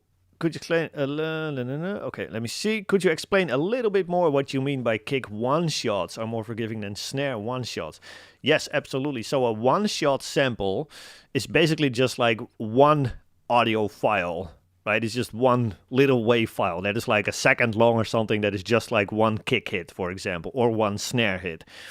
And then if you go into like a fill or something and you're going to hear that exact same audio file being played 4 times in a row very quickly, then of course it's going to sound super robotic, right? It's just going to sound like a hard duplicate of that exact same wave file being played 4 times. That's going to sound super robotic. And so I feel like with kicks, they are going to be way more forgiving in that, and it's not going to sound as robotic. But for snares, for some reason, it's just like immediate red flags. Like, okay, that's hard robot stuff right there. So hopefully that makes sense. Maybe I can play that a little bit and show you that. So here's 4 snares. So this would be more like the one-shot kind of stuff. It's basically 4 times the same sound in a row. And this is the more live stuff, which is obviously just 4 little different audio samples being played, which is causing it to sound not as robotic. Hopefully that makes sense. Would you change any of your approach if you were using slate drums? Most likely not. I think I would still like commit the overheads and the room tracks on separate audio tracks, as well as the toms. And then just replace kick and snare with my own samples that I've been using on a lot of mixes. So yeah, probably just pretty much the same, man. As long as the library sounds are fairly like dry and I can still process them the way I want to, I'm cool to rock with that.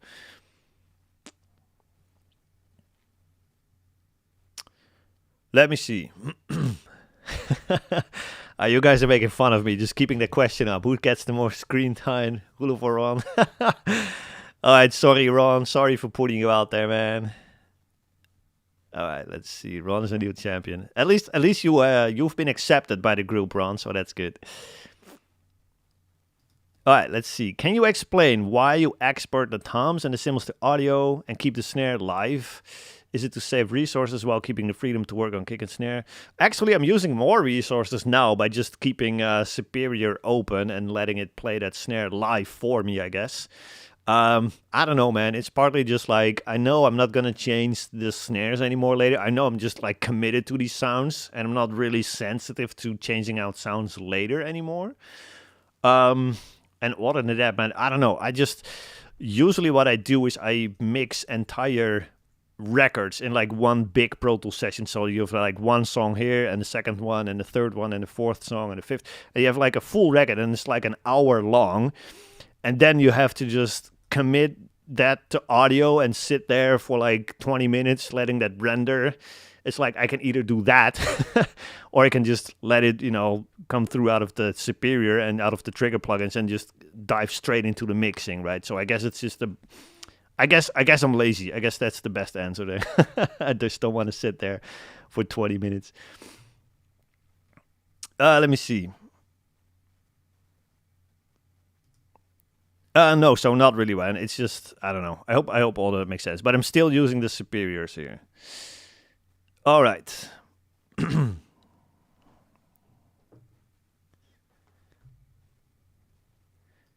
I wish I could give you these links, man. I don't think these samples are for sale anymore. I don't think they've ever been for sale, actually. I might have gotten one of these samples as part of a mixing course that I took in like 2017 or something. And I'm pretty sure that dude has stopped doing mixing courses. So, yeah.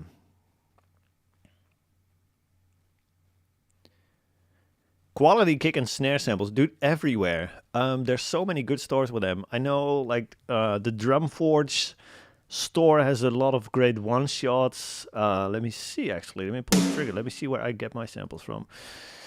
So, yeah, there's a whole bunch of great Get Good Drum stuff as well. Members of our program, the Pro Production System, get all of Jordan's samples, which I've been using a lot as well. And other than that, dude, I'm really just like blending samples and mixing them, processing them, and then just kind of printing them out so that I just kind of create my own little sample pack, if that makes sense. So yeah, there's a ton of way, man. But just like look up online, Get Good Drums, great start. The Mario Gojira pack is great. There's some like very old like gear. What is it? Not gear. You know the one that we're not supposed to say anymore. What is it? What is the new name of the gear forum? That one. There's definitely some old threads on there that have plenty of samples. So yeah, there's a whole bunch of places. Let me see. Any more questions here? How do you route and maintain an artist mix preset, including effects and buses, to individual multi-outputs in your DAW using Superior with a producer preset? Wow, this is a difficult question. Let me see. How do you route and maintain an artist's mix preset? I don't know. I never used that. I think you're talking about... Oopsie, I shouldn't zoom in like that. Here we go. I think you're talking about like when you go to Superior and you pick some like preset here of like an artist or something, and then you want to route all of that stuff. It just depends on how they have routed it in Superior Mixer and just use the correlating outputs. Let's say they have routed all their cases to like a kick bus here, then this is going to be like kick out, so I don't know. This is part of the reason why I always just use the super dry presets that don't have any routing or whatever implemented whatsoever. It's just super bare bones. All right, let's see what else. think we've pretty much catched up on the questions. Here we go, one more. In your productions, did you ever have the point when the drummer, after your production changes, did not recognize his drums and did not like it? I would love to hear more about what you mean by recognizing his drums. Do you mean like recognizing his drum parts or like recognizing his drum sounds? I would love to hear that. Because like I'm assuming like if you track real drums, you put samples on it, and then he's like, "Wait a minute, this is not what we've recorded." But no, that has never happened, man. I'm always just getting like thumbs up from like, "Oh, that sounds amazing." I didn't think it would sound that big when we were tracking it, and da da da da da. Right? So yeah. All right. Let me know if that answers your question here, dude. All right, this time I will get rid of the question on screen here. And we'll actually get into some mixing. So first I will just explain really quickly the routing once more so that you guys are on track. So this is my kick MIDI. I guess you can call that your kick trigger track, right? This is where the samples are being played and it's ending on my kick bus. And my kick bus is routed to my drums bus, which we can find over here. I will probably make these a different color here, maybe purple, whatever. And so this is where all my drum buses end up. And we also have a crush bus, which I will explain a little bit as well. So we have all of my snare tracks here, my live snare, my sample snare, and of course their aux tracks with the samples. They all end up on my snare bus here. There's no processing going on these buses, by the way. So this is just the SSL channel that is on my kick bus and on my snare bus, but there's nothing happening on it just yet. And then, let me see, my toms go to my tom bus, and all of these buses end up on my drums bus here. So that gives me just one fader for all my drums at the same time. And then we have, let me see, cents on my kick bus and on my snare bus. And on my toms bus, which are all called crush. And they are going to my crush bus over here, which is going to be a parallel compression bus. I'm going to dial that in later, but that's just the routing, and hopefully all of that makes sense. And now I'll just get started with the actual mixing. So I'm just going to start with my kick in solo, see what it sounds like, see what I want to do to it. All right, let me just boost the volume a bit. I feel like it's a little low.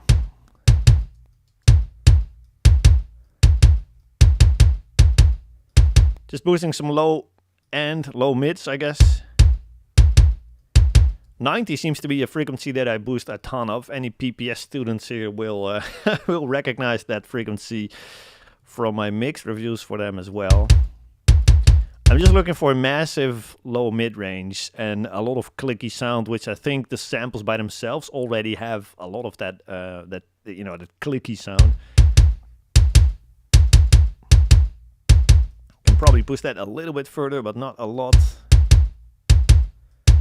That is totally fine to start with. Okay, now we go to our live snare. I'm just gonna go SSL channel on that live snare itself. I want to make that brighter and compress that with a very slow attack. One of the reasons why I really like this Brainworks SSL channel is the compressor and how it sounds on drums. Just listen for how that sounds. Just gives it so much smack, and now without, it's like half that snare is gone, right? So I really like that. Maybe pump some low end. Alright, to me that sounds cool. At least as a starting point. I'm just basically, because I'm still in solo, right? And I'm basically just dialing in some starting points and just get our, like a full drum mix going. And then once we have all drums in, then of course we have more context of what the drums actually need. And then we're just going to put all of that in the song, and that will just give us even more context of what these drums actually need. But for now, I'm just dialing in starting points. Bring in our sampled snare. Okay, cool. I want to process that as well. Give it a bit more low end.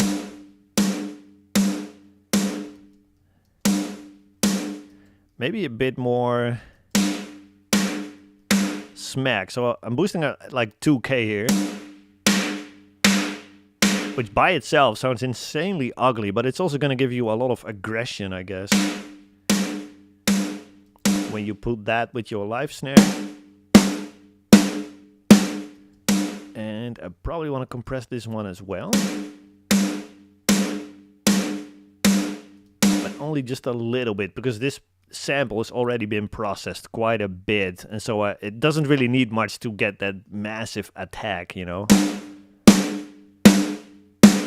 Okay, so now we have our live snare and our sampled snare. Let's see what that sounds like in a fill here. Okay, that is totally cool. But it's still very dry, so now let's bring in our room sound. That is very cool. Let me see what it needs. Actually, let me just pull up the Fab Filter one here. One of the things that I'm doing to these room samples here is just bringing up a lot of that mid-range, right? Because like obviously the direct sound and the the sample are fairly like scooped, I guess. Like it's mostly about that stick attack and of course about that massive low end, and then that room sample here is really gonna fill out a lot of that mid-range. I'm not sure where the fader of that room sample is going to end up just yet. I need more context for that, so we'll just keep going now with the overheads. Let's see what they need. I'm definitely going to get rid of most of the kick and snare bleed. I know I'm going to get questions about this, like why not just do it in Superior? Because I don't know, I just want that to still be there, but not have the low end, I guess, you know, so...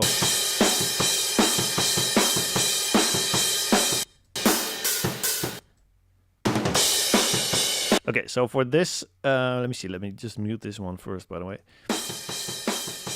They're super quiet now, so let me just gain them up a bit first with compression.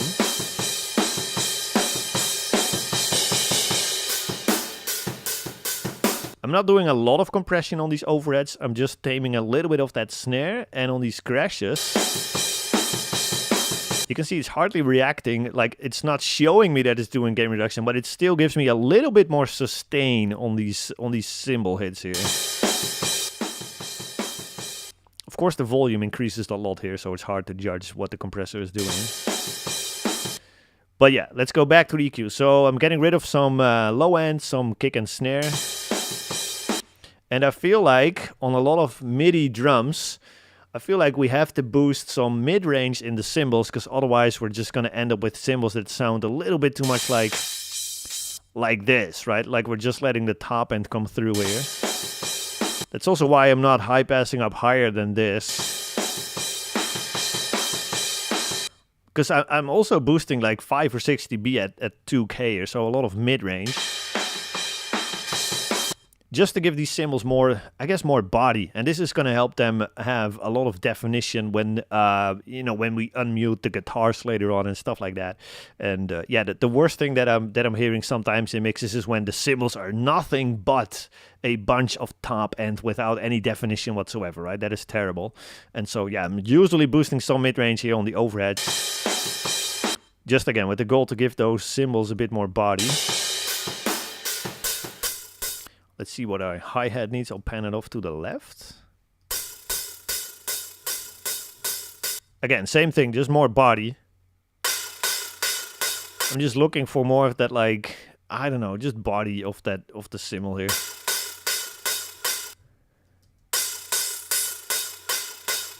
Taking out just a bit of top end there.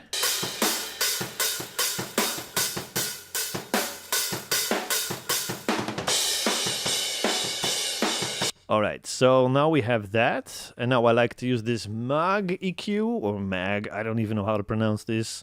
I still don't know how to pronounce this, it's been a long time. But yeah, I like this 10K air band that this EQ has. To me, it's the most smooth sounding top end EQ that there is right now, so... I just love how that opens up the sound here.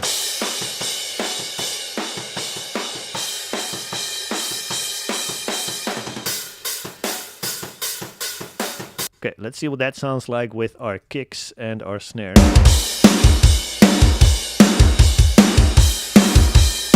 And this is already what I'm talking about. Right now, I already feel like these cymbals don't really have that body just yet.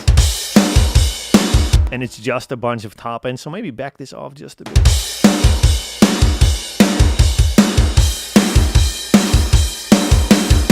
All right, let's see. That's just that kick there. Alright, so that is totally cool for now. Then I also have this parallel bus for my cymbals, which I use to create a bit more body and sustain as well. So I'm just doing a massive amount of compression first. So it's like completely flat, no dynamics whatsoever. And then I distort them quite heavily. So this is obviously pretty distorted. And the reason I'm doing this is because, you know, when you're in the room with an actual drum kit and the drummer starts playing the cymbals like this section here, it's literally just hurting your ears. And it's literally just distorting the sound that is like reaching your brain, right? And I kind of want to like simulate that kind of sound in the mix here just a little bit. And so I have this pretty low in the mix usually, but still I kind of want a little bit of that kind of hurt, that painful sound that you get from the cymbals. If you blend that in very subtly with your actual cymbals that are much more clean, then you kind of get the best of both worlds, right? You still get the polish and everything, but also the energy here. So let's see what that sounds like here.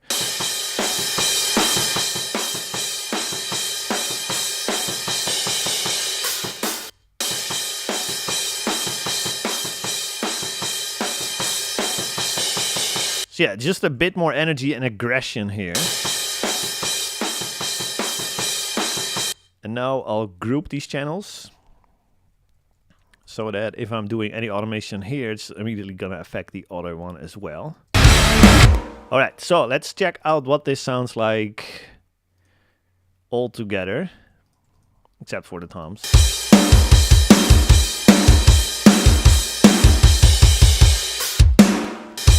Hi-hats here.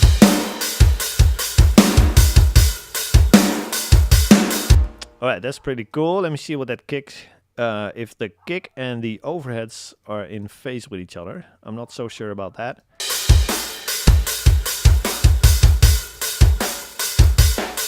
They were definitely out of phase, it seems like, so...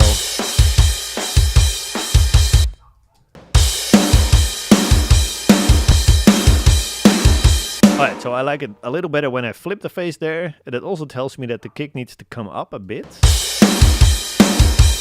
Or the cymbals need to come down just a bit. We'll have to make these judgments later on when the rest of the instruments are coming into the mix as well. Let me catch up on questions really quick. Let me see. Go 90. See, John is already... boosting 90 hertz, John knows what's up. Yeah. Yeah, for sure. Let me see. Hey, Papa. What was the question again? Do you use Jordan cheat sheet? Yeah, it's basically like Helmarie is saying. It's imprinted in my brain, man. And it's also kind of like recognizing what the source sound needs, right? Instead of just relying on like guidelines and like cheat sheets. Of course, it's a helpful starting point, right? But at some point, you just really got to develop that, I guess, your audio memory to recognize, like, in this chair, listening to these speakers, I just know that my kick needs more 90 at this point. And you just have to like kind of create that or like develop that. What is it? Just that feeling for it and the audio memory to recognize when you don't have enough 90 hertz or something like that, right? So let me see. Still this awful ring on the snare, room sound. Absolutely, that's the ring is still there, and it's kind of, I'm leaving it there for a reason, because it is giving the snare a lot of length, And the length is actually what is going to help it to cut through the guitars and to cut through the heavy bass and the vocals and all that stuff. Because if you think about, if you hear like a super, super loud alarm, like a very annoying alarming sound, but it only happens for 1 second, then you're barely annoyed by that, right? But if that alarm keeps going on for like an hour and it's insanely loud, then after an hour, you're going to be like, oh my gosh, I'm sick of it, right? And it's really going to annoy you a lot more. And so that means that our brains are a lot more sensitive for longer sounds that just go on for longer, if that makes sense. And they're way better at picking up those sounds. And so one great way to help something to cut through your mix a lot easier is to, instead of to give it more attack, which is what your initial thought might be, give it more length so that your brain kind of has more time to pick up on that sound and just recognize it a little easier. So I'm keeping the ring for now. And if we start to get annoyed by the actual like boom sound of it, and of course we can kind of tuck that back in. That's totally fine. But for now, I'll just keep it. Let me see. Do you use a de-esser? Great question on overheads. No, I do not.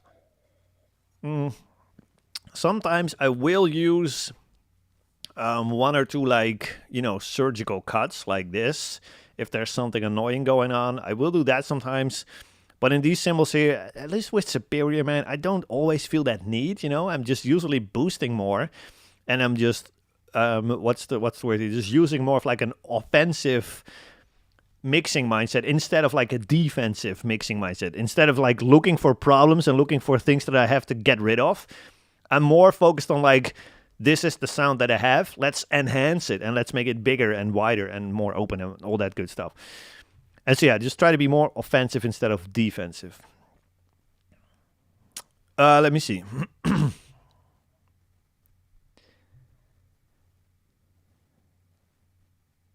If there's any more questions. Yeah, so totally keep that discussion going about that snare sound. That's absolutely wonderful.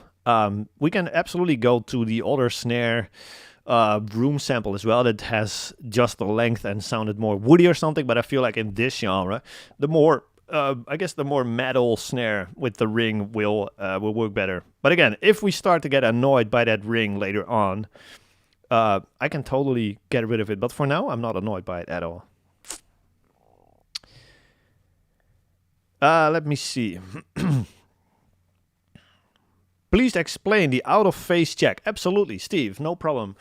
What I'm listening for here, when I just did that phase thing with the kick. So I'm listening to the overheads and the kick in solo. Let's do that. And I'm flipping the phase on the kick here. And I want you to listen to the low end of the kick. And as soon as I flip the phase here, the low end kind of gets canceled out. And it sounds a little less big, I guess. And it's just as if there's less low end in the kick.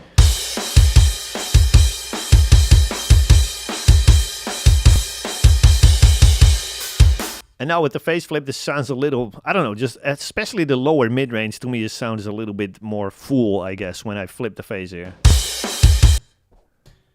Oh, that's a little audio hiccup here, so.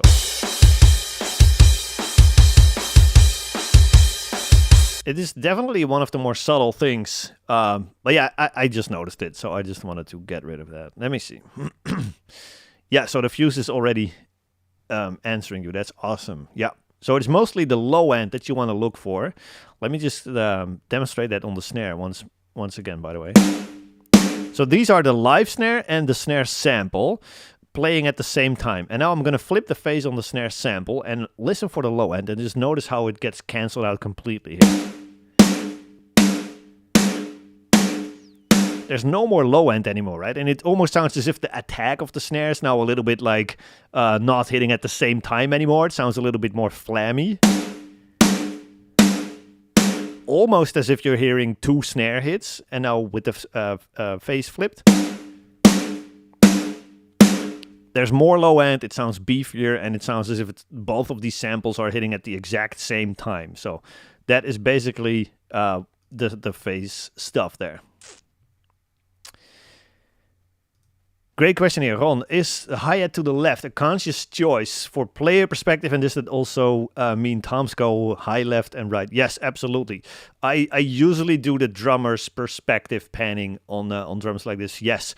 The reason why is I want drummers, like clients, I guess, to be able to play along like with their air drums, whatever, and just for it to make sense. So if they're just listening to it on their headphones, whatever, and they want to hit the hi-hat on the left, I just want them to be able to do that. But there's no rule for this. Feel free to do that audience perspective as well. But I don't know. I just like to have it drummer's perspective. I've always done this, and drummers seem to really like it as well. Like, drummers seem to like it when I do drummer's perspective, and everybody else doesn't care. So that's an easy choice there. Oh, here's a great question. Yes. How would you approach the ring from the samples if there's blast beats? Will it still sound natural if you keep it? Most likely not. It will definitely sound a little one-shotty, robotic for sure. So I always automate these down a little bit in fills or whatever. So let me see. We're just getting ahead of ourselves a little bit for sure, but that's totally fine. So this is a snare fill, I guess, right? 4 hits in a row here. Let me just play the snares in solo, by the way. Sorry if that was super loud. Here we go. So yeah, with that room sound this loud doesn't really make sense. So I always go room track a little lower here. Maybe even the sample track a little lower so that we just end up with our most realistic sounding one, the live snare here. And that to me sounds a little better, maybe even a bit more.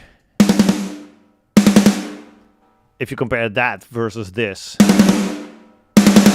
As yeah, the same thing applies to blast beats, right? You don't want to have your room samples or even your actual samples as loud as you have in like a regular doom-ka kind of 4 on the floor beat.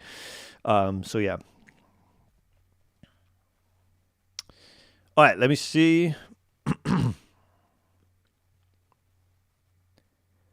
I think we have most questions. Here we go, one more. How does the overhead track affect the low end of the kick? You did cut out, I did absolutely cut out the low end, but apparently not enough to completely solve that phasing issue. Because it was still there, and it was still a little bit noticeable, right? And so if I have to really, really get rid of it, then I probably have to put this filter so high, because again, we're just doing minus 30 dB at like, what is this, 50 hertz or something? This is 190, 60, 70, 50. And so minus 30 does not mean minus 100. So there's still a little bit of 50 hertz coming through here, right? So that was obviously still affecting my kick. And even at 100 hertz, we're only doing minus 20 dB pretty much. And so there's definitely still some 100 hertz going on in this overhead track. You can still hear the kick, right? And so it's still kind of affecting the phase a little bit. So that's why it still matters. Let me see. Do you use a very bright type of saturation for the cymbal parallel? I don't know, man. Let's find out. It is warm tape. Let me see what it's doing actually.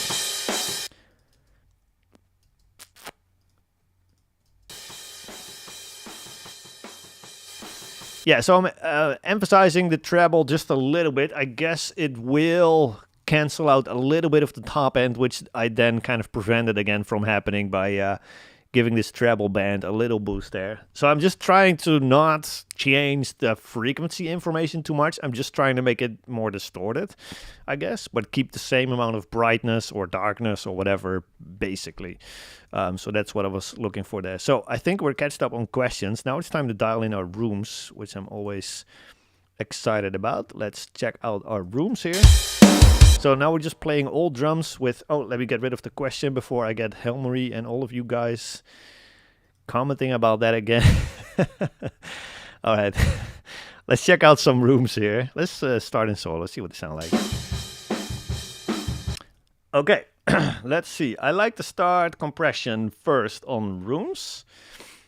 CLA 76 has a beautiful preset that has never let me down, which is called Rock My Room.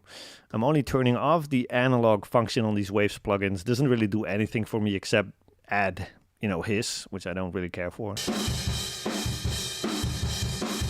And I don't know, it immediately works, right? I don't even have to change the input or the output for this one.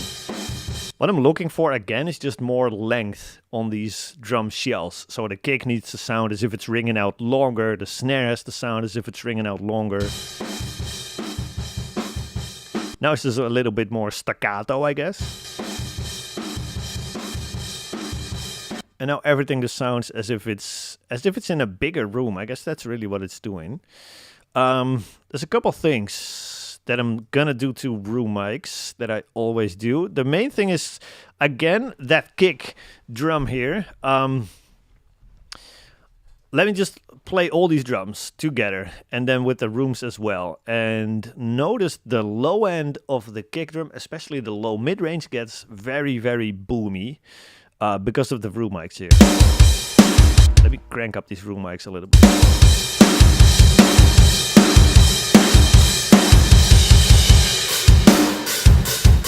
You hear that too, right? It's just that low, like woo woo woo woo kind of sound in the room mics. It's usually around 150 hertz, and so this is one frequency I almost always cut out of room mics. And I'm not afraid to do a big cut there, like I'm doing 9 dB now. And if we play all these drums together now, then we just kind of more, I guess, we kind of keep that tightness from that actual kick sample a little bit more intact, if that makes sense. I also check the phase here, see if anything changes with the kick drum if I flip it.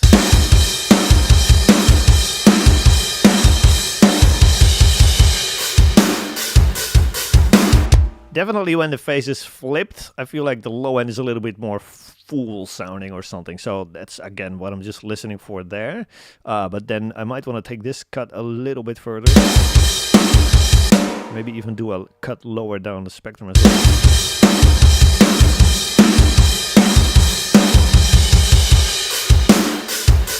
Okay, so just another cut for the same goal, I guess. This one just wasn't wide enough. So just another cut to get rid of that big low mid-range mess there. And another thing I do to room mics is I do a pretty aggressive low-pass filter. And what that is doing, it is making them sound even further away. Because you have to think about sound as like, high frequencies don't have as much energy and as much power, I guess, as low frequencies. Because when you're watching a movie and there's an explosion in the distance, then all you're hearing is like the sub-low end just rumbling through, right? And that means low frequencies can travel a lot further than high frequencies. And so if you keep that in mind while you're mixing and you want to make something sound as if the sound source is very close to you, then the best way to do that is just, of course, by boosting high frequencies, right? Because then your brain kind of thinks like, hey, this sound has a lot of high frequencies, ergo the high frequencies have not died yet over the distance, ergo the sound source is very close to me. And of course, the other way around, if you want to make something sound far away, then, you get rid of a lot of high frequencies, and that will just make it sound, and it will trick your brain into thinking that it sounds very far away, right? So let me just put that, in action here, and you can see for yourself how that's working.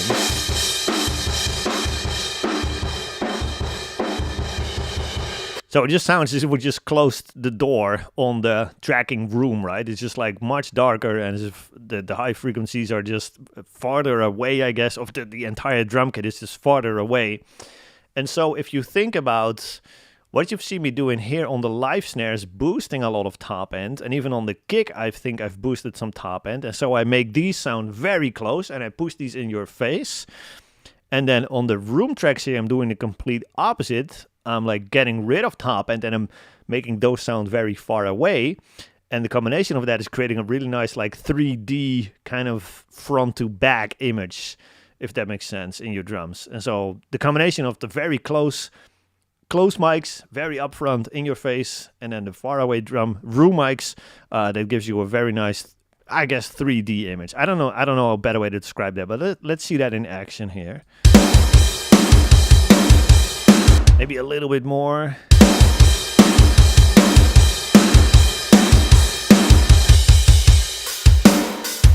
And so now without, it just sounds as if the drums are just and justice for all, right? Super dry, all attack, no, no room sound whatsoever.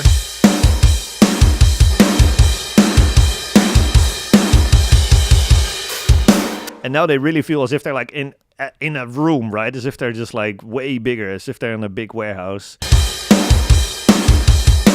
I probably set these a little lower than we have them right now, but for now I'm totally cool with that. Okay, cool. I actually want to move on to my drum bus, but I feel like we have to do toms as well. But I always hate mixing toms, so I always keep that for last. But whatever, let's dive into toms real quick, and then we'll jump into some more questions. So panning is just, drummer's perspective again, right? So left and right. Okay.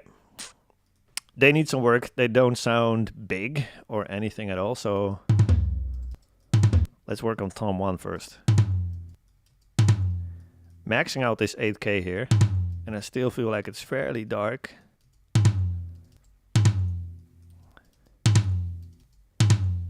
Okay, another big boost at, what is it, 5K, 4.5? That's good, and then a ton of low end. I like that too, and again compression. Emphasizing the attacker. This is a slow attack, super fast release, like all the way to the fastest setting, I guess. 5-to-1 ratio. And it just makes it sound as if he's hitting that tom twice as hard. And now without, it's gone. We don't have a tom anymore, right? So I sometimes also cutting a lot of like mid-range, especially on like live recorded toms. You have to do a big cut in the mid-range, like get rid of that honkiness here, that kind of toto kind of sound. But on these superior toms, I feel like that's not really necessary. Let's try that first. I feel like I want to do even more 8K, but I'm maxed out on it. Okay, I'm just going to copy these exact same EQ settings to the floor tom and probably just lower this low frequency band a little lower. Okay, we don't need this much. 4K on the floor tom. But we need more low end.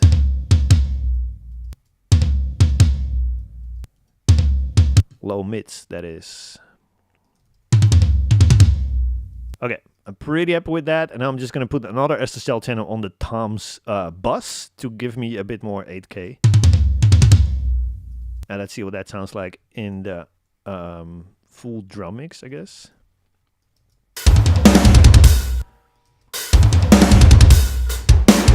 Let me first lower these room mics just a bit more.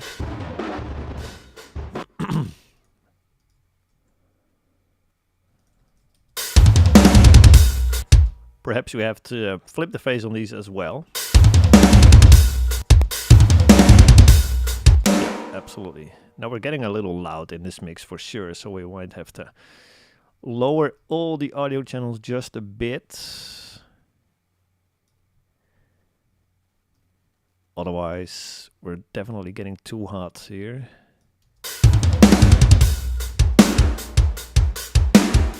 Alright, let me see if everything is correct. Oh no, this live snare still has to go to the snare bus. I was going to say one of the snares keeps the same volume, which is not what I want to do here. Alright, we're getting closer. Now, of course, that's going to be the next step, right? Just bring all these drums in context of the full mix and then make sure that we have enough brightness, we have enough low end, we have enough cymbals, and set all the levels. And then we do our automation, etc. Probably want to have more toms.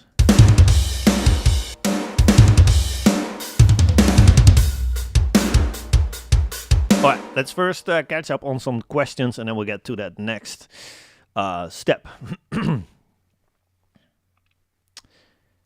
Let me see. Yes, absolutely. That's the next step, man. Yeah, you're way ahead of me, Frank. Yeah, I'm definitely going to show that new drum bus plugin for sure and my own presets. Yes, sir. All right, let me see. Never higher than 12 dB per octave for the Q. Yeah, sometimes, but in this case, on the overheads, what am I using? I don't even know. I'm just looking at the curve. Is this too steep? But for this, in this case, like 60 dB to me sounded like it's not getting rid of enough low end here. Like I'm still getting too much kick drum, and 12 dB was okay. But 18 dB, I'm already getting rid of some of the body of the cymbals, which I definitely want to maintain as much as possible. So 12 dB, I'm not overthinking that. I'm just looking at like, I want to get rid of some kick. And I'm not looking at, oh, should I use a 6 or a 12 or an 18? Does that make sense? I hope it does. Let me see.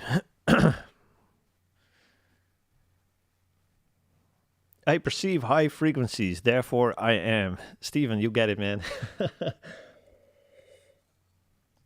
You're absolutely right, and Justice for All is absolutely my favorite album ever made, but not because of the drum sounds or the mix in general. I mean, let's be honest. Where's that bass? You know. All right, let me see here. Could you explain a bit the different sound preferences and ideologies of drum sound dependent on genres of metal? Yeah, for sure, man. I feel like old school metal, like the European stuff, like the Swedish death metal and all that kind of stuff. They tend to like somewhat more organic sounding drums. And so those are usually the bands that will track real drums in like studios and not rely too much on MIDI drums. And if they do, they don't really like to have these massive room sounds and these massive like 3D depth image that we're dialing in here. They like it a little bit more dry, not And Justice for All dry, but a little bit more on the drier side. Whereas like the modern rock bands, the hardcore bands, all that stuff, they just want, you know, more like the Zach Cervini kind of sound, which is just, you know, massive. Just pump these drums up as big as possible. Yeah, it's just, I don't know, hardcore, metalcore, deathcore, crank everything up to 11. And for like metal, like thrash metal, death metal, all that kind of stuff, turn everything up to like 8 out of 10. I hope that makes sense. So just a little bit less attack on the snare, a little bit less brightness on the kick in these metal genres. And yeah, for hardcore and deathcore, just go all the way. All right, let me see. Here we go. Is the trigger sample doing the majority of the heavy lifting along with the snare room sound? That's a great question. I'll just show you that balance one more time here. So we have our snares. This is the live one in solo. Then with the sample combined, I would say this is like 60% sample, 40% live, I guess. And then the room sound, as soon as we start putting the drums in the full mix, what you'll notice is that the room sound is the first thing that will completely disappear. That is why I keep it so loud right now, because I know that from experience that as soon as we put guitars and bass and vocals in the mix, then the room sound, we're going to lose all of that. And reverbs and delays and all of that stuff, those things disappear in context of full mixes like the easiest. And so for now, I'm just keeping it this loud. But yeah, in terms of the live snare and the sampled snare, I would say 60-40 for the sample versus live. Let me see. Toms is very boomy in car stereos. Let me see. I find that toms translate as very boomy in car stereo systems, but when I lower some low mids, that they sound thin. Full not boomy. Okay, so there's a good question here. What I like to do here is, instead of, like, for example, on this floor tom, instead of boosting sub low end, which a lot of people tend to do, I'm boosting 130, which is known as like the boomy frequency. But in practice, what this is doing, let's look at like an analyzer. Just, I don't want you guys to mix with your eyes, obviously, but in this case, I just want to make a point here. Notice how much 80 there is in this floor tom, right? And so if I would boost that 80 even more, then we're getting to the point where it starts distorting and it gets boomy, right? And so I'm kind of boosting the octave above that instead to not make it boomy, but still make it more, I guess, full sounding, you know? So and that's, in this case, it would be 160 if we go full octave above it, but Yeah, that's basically the thinking behind it. So I'm not usually boosting a lot of sub low end on toms, but more like, I guess, the octave above the fundamental frequency. I hope that makes any sense at all. Without getting too technical there, of course.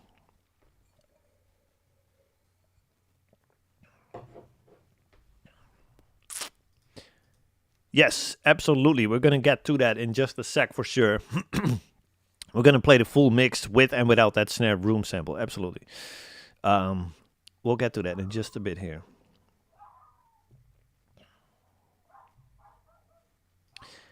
Oh yes, this is a very common thing for sure. Yeah, relief that you figure out being too hot on the tracks mid-mixing. Yeah, you definitely want to keep an eye out for that, but luckily in the digital domain, this never really is a problem, right? Because at the worst case, you just select all your tracks and lower all your tracks in volume just a little bit, right? And then problem is gone. The only thing you have to do then is make sure that all your bus compression, etc., is just doing the same amount of gain reduction as it was doing before. But other than that, I'm not so worried about gain staging or whatever. I just mix, and then I notice, oh, we're getting super loud there, and things start clipping and distorting. I'll just turn things down until that distortion is gone and we're not seeing any red lights anymore. But I'm not super worried about that stuff, usually.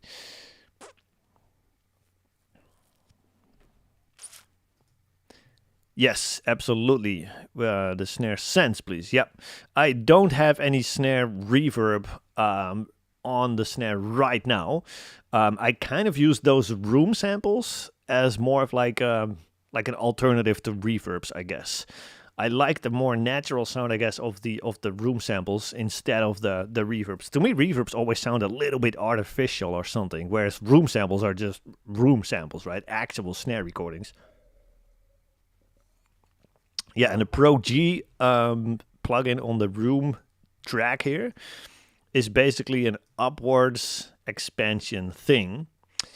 So I have the room enhancer send on the snare. So let's play a snare.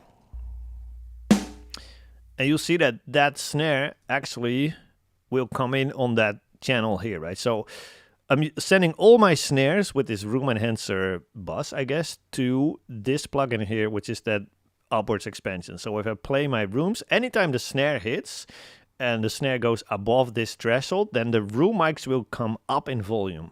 I hope that makes sense. So I hope you can hear that too. It's like the snare, every time the snare hits, like the room mics just bump up in volume. And now I bypassed, and now it just stays the exact same volume. I don't always do this. I think this is a Nolly mixing trick, I think, if I'm correctly about that. But it's basically just another way to just enhance those room sounds on your snare even a little bit more, right? So I don't always use it. In this case, I'll just keep it muted for now. But that's just a nice little trick.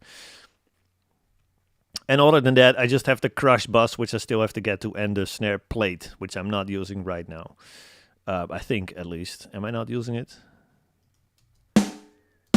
No, I'm not using it yet. I might dial in some reverb later on, but we'll see. All right, let's see.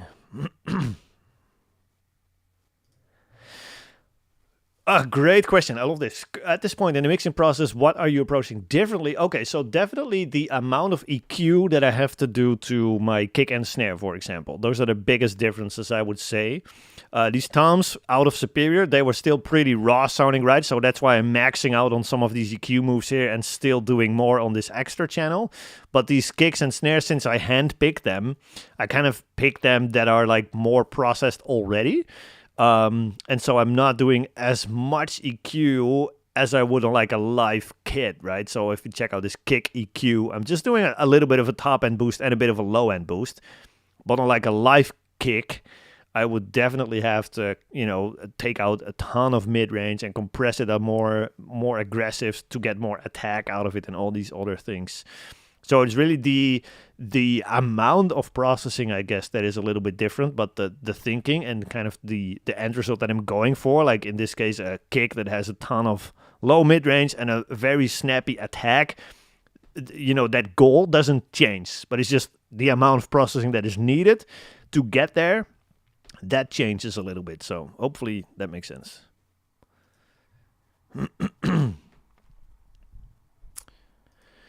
Nope, absolutely not. Clips on a master bus? No, I would say no. I definitely would not send a mix that is clipping on the master bus to a mastering engineer, because it's kind of literally just maxed out, and then your master engineer has absolutely zero headroom anymore to, you know, bump up the volume or do any processing to it, simply because you're already at the ceiling there, right? So no, I would definitely just lower your mix session like a couple dB then, so that it's not clipping anymore, and then send it out for mastering.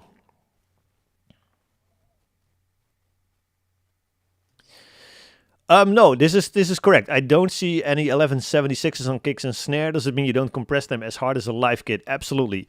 That is very correct. I do not compress them just as hard as a live kit. Simply, it's not necessary. And to be honest with all of you guys, I actually prefer the compressor on this Brainworks SSL channel for my kicks and snares over the CLA 76, believe it or not. I just like the smoothness of this compressor for some reason.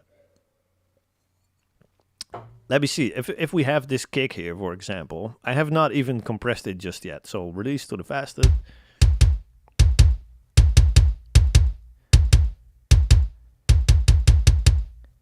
To me, that is just giving me the exact type of character of attack that I'm looking for. And it's even more audible on that snare here, by the way.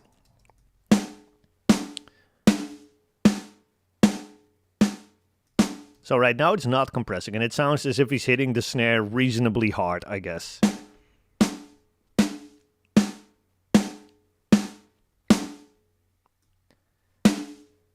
And now to me it just sounds as if he's hitting that thing like twice as hard.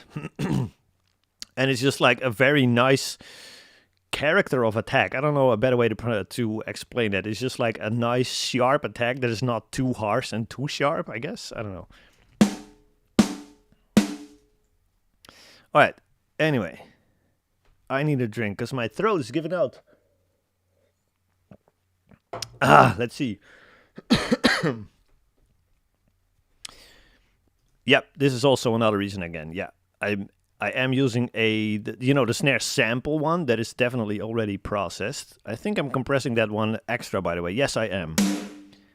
So I'm still doing compression on that snare sample. Even though it was already slammed, I'm still doing more of that. Alright, no more H-Comp. No, Max, I've moved on from H-Comp.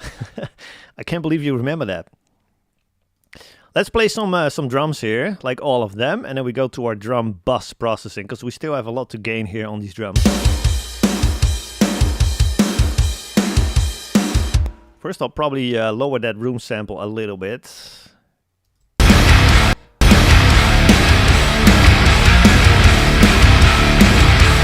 So we're pretty good, but we still need a lot more beef and attack to all of these drums. So let me see. Sorry, here we go.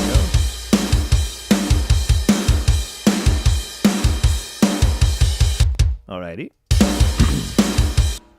Now we go to our drum bus.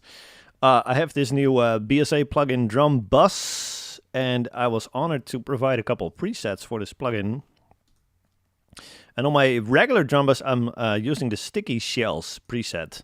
And I'll explain why. Sticky Shells, sticky is like glue, and so I'm just looking for glue. That's why I named that preset Sticky Shells. I'm mostly listening for the drum shells when I'm dialing in this compression. And I'm just looking for, I want the drum kit to sound more like one drum kit, instead of a separate kick, a separate snare, separate toms, and separate cymbals on top of it. So that's what I'm listening for here. Let's dial it in, see.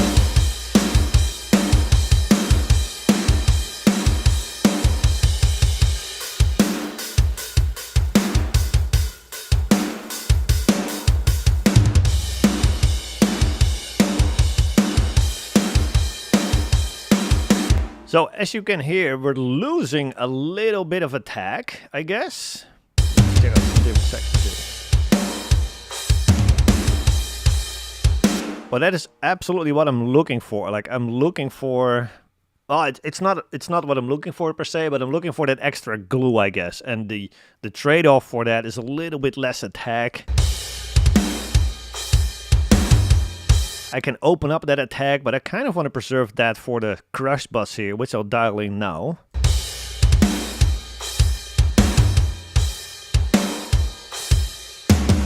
Especially, like, notice in this section here, for example, the cymbals. When I A/B this, and when I bypass the plugin, it sounds like the cymbals are kind of floating on top of the drum kit a little bit. And they're just, I don't know, they just feel disconnected. And as soon as I engage it, they kind of fall into the kit a little bit more, and they just become more part of the overall drum kit. So without, now they're disconnected.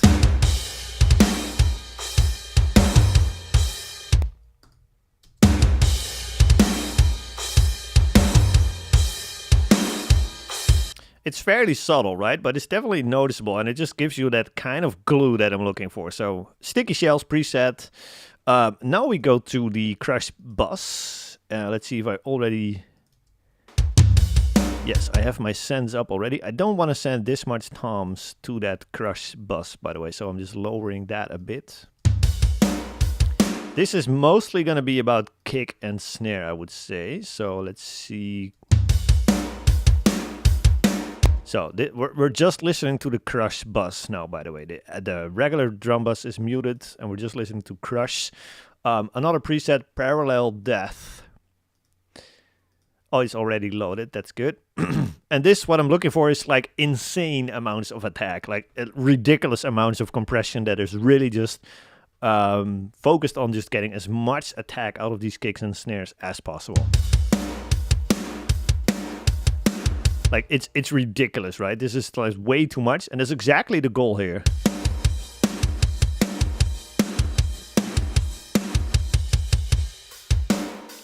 See, and without, it's just like we're losing tons of attack here, right? So we're doing a fair bit of compression, like 8 dB or so. I'm using most of the attack. I think this is actually more like a transient designer. In this plugin, instead of like an actual attack function like it would be in a compressor. It's just like more attack, I guess. Tone is kind of self-explanatory, I guess. It's just not too dark, not too bright. And then Salt is actually very cool.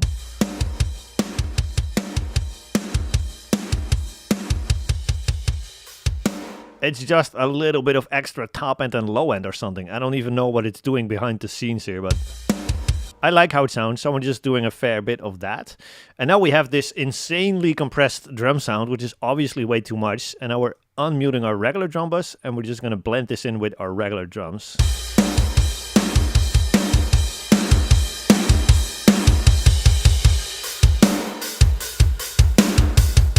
Alright, and now I'm just going to mute it, and notice how we're just losing half the drums.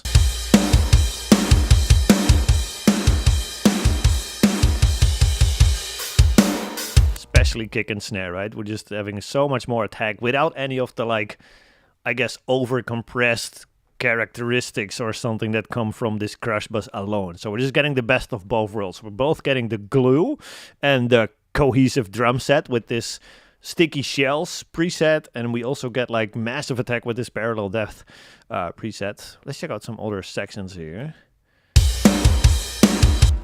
Let's check out this tom groove. Maybe we can push a bit more of the toms into that same compressor. And we definitely have to do a lot of automation, right, to bring up the toms in these grooves and whatnot.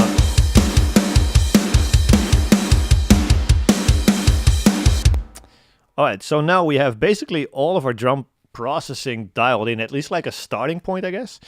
And now it's time to bring in all these other stems and just make use of the context that the full instrumental mix is giving us to really dial in these drums to perfection, I guess. So I'm just going to group all these other stems and see if we can bring them in here.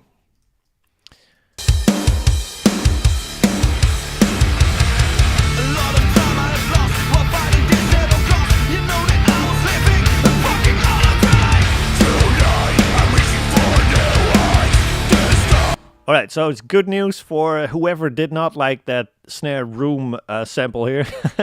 I forgot your name, but it's definitely too loud, so we're just gonna bring that down a little bit. Actually, let me make sure. Yeah, the final mix was still playing. Here we go.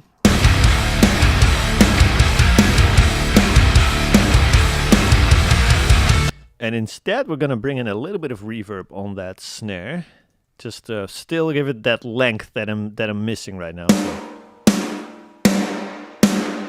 It's just a little plate, which is my go-to reverb, fairly short, just a little over a second.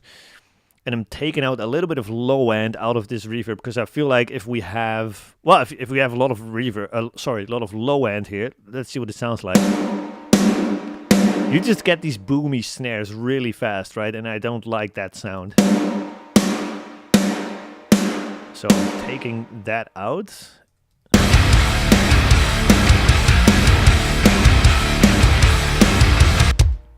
Okay, cool. I'm pretty happy with how that is sounding so far. I feel like our snare in general needs a little bit of extra 8K, like brightness.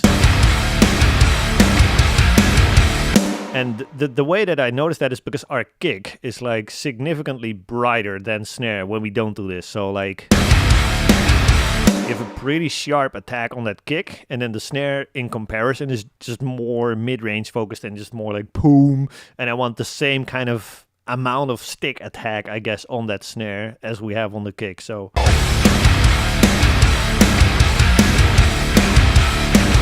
maybe we can even do a little bit less on that kick. Maybe we don't need to do this. But instead, we can maybe boost a little bit lower down the spectrum here. Like 2K or something. Sometimes I boost some of that. On like a metal kick, you want to go higher. Like you want to boost 4K, 5K, 6K, and of course the regular 8K.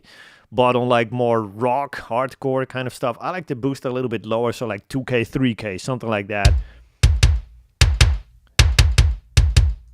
This gives you a little bit more of that typewriter kind of sound. Alright, then definitely the snare can come down in volume just a bit.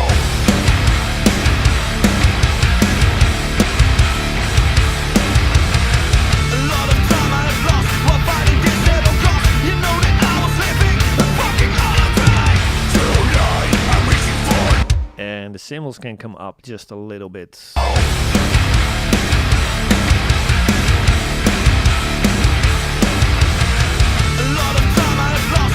Alright, so now what I'm feeling like is the kick is a little bit too, I guess, blippy. Is that a word? Just a little short, I guess. So maybe I'm actually going to bring in a room sample for that kick as well. But just make sure that it's a fairly short one. And after that, I will get back to some of you guys' questions. So I have a room sample. And I'm just going to make that short. So I'm just going to play with the sustain and release here and just make sure that it's pretty short. Okay. And just have that blended in.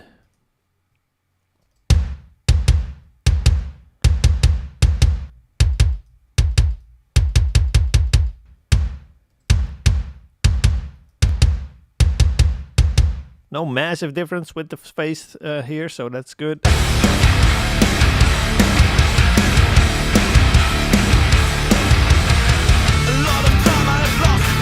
Notice how the ring sound of that kind of ugly ring sound here completely disappears in context of the full mix.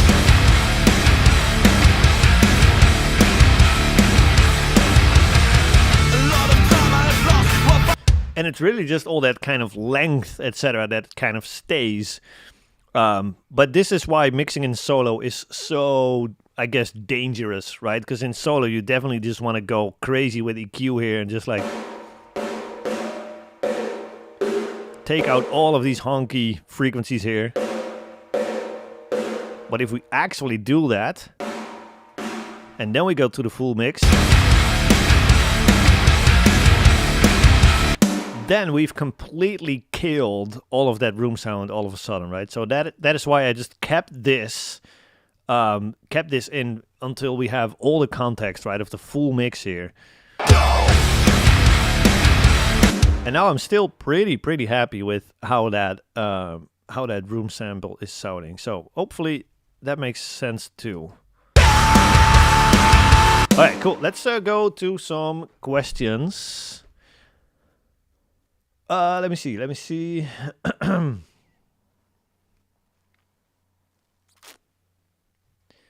Yes, drum bus processing, Thomas. We just did that. Do you ever play with the TMT channels? Wait a second. Do we ever play with the TMT channels in the plugin Alliance channel strips? Brian, I actually have no idea what the TMT channels are, dude. So probably not. Let me see. Gavin, yes, there will be a recording for this one. No problem.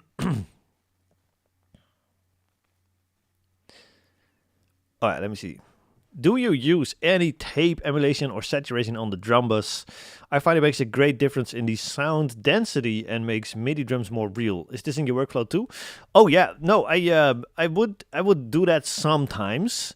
This drum bus plugin also has this heat function, and it's actually dialed up on the Sticky Shells preset. So I am using that. I just haven't showcased it yet. So let's just show you guys here. Let me play all these drums, by the way. So here we go. Let me mute the crush bus really quick, because there's no saturation on the crush bus.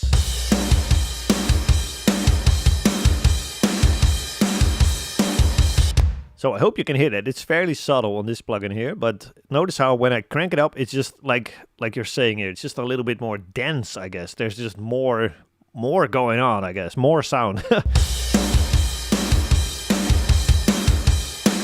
And without, it's just a little drier. It's almost as if you're cranking up a little bit of reverb and just giving a little bit of extra length to the drum shells. I don't want to do that much though, because in this style of music, I guess you don't really want to crank things up that far in terms of saturation. You want a bit more of that attack, I guess. So yeah, I do have a little bit of that going on, but yeah, I just forgot to show you that. Let me see. Do you send both the drum samples and the rock kit elements to the crush bus? Yes. Because first they kind of get summed on their buses, right? So I have, if I'm using more kick channels, more kick samples or whatever, then both of these channels will end up on this kick channel, this kick bus. And the kick bus is actually what gets sent to the crush bus.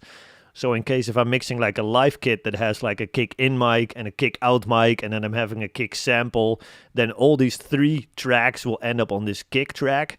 And that kick track is what's going into the crush bus. And so the same thing for snare. All these snares end up on the snare bus, and the snare bus is what's going into the crush bus. So hopefully that makes sense.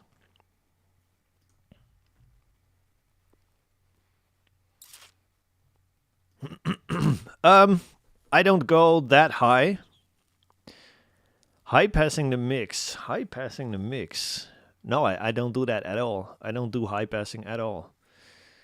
I guess you're worried about like aliasing or something like that, but no, I don't know, man. My plugins don't even go to 40 kilohertz, so no, I never do this. No, I think I'm using like, this is my actual mix busing here. So I've got a music bus and a vocal bus and then my print bus, I guess. And a master track, which in this case I'm not using because I'm going to the video software to show you guys here. But I could put like a high pass filter here, which will only go up to 30K, but that's so far out of my audible range, at least, that I'm not worried about that at all. And the distortion that you get with aliasing, I guess that will be a recording problem more than a mixing problem. Let me see.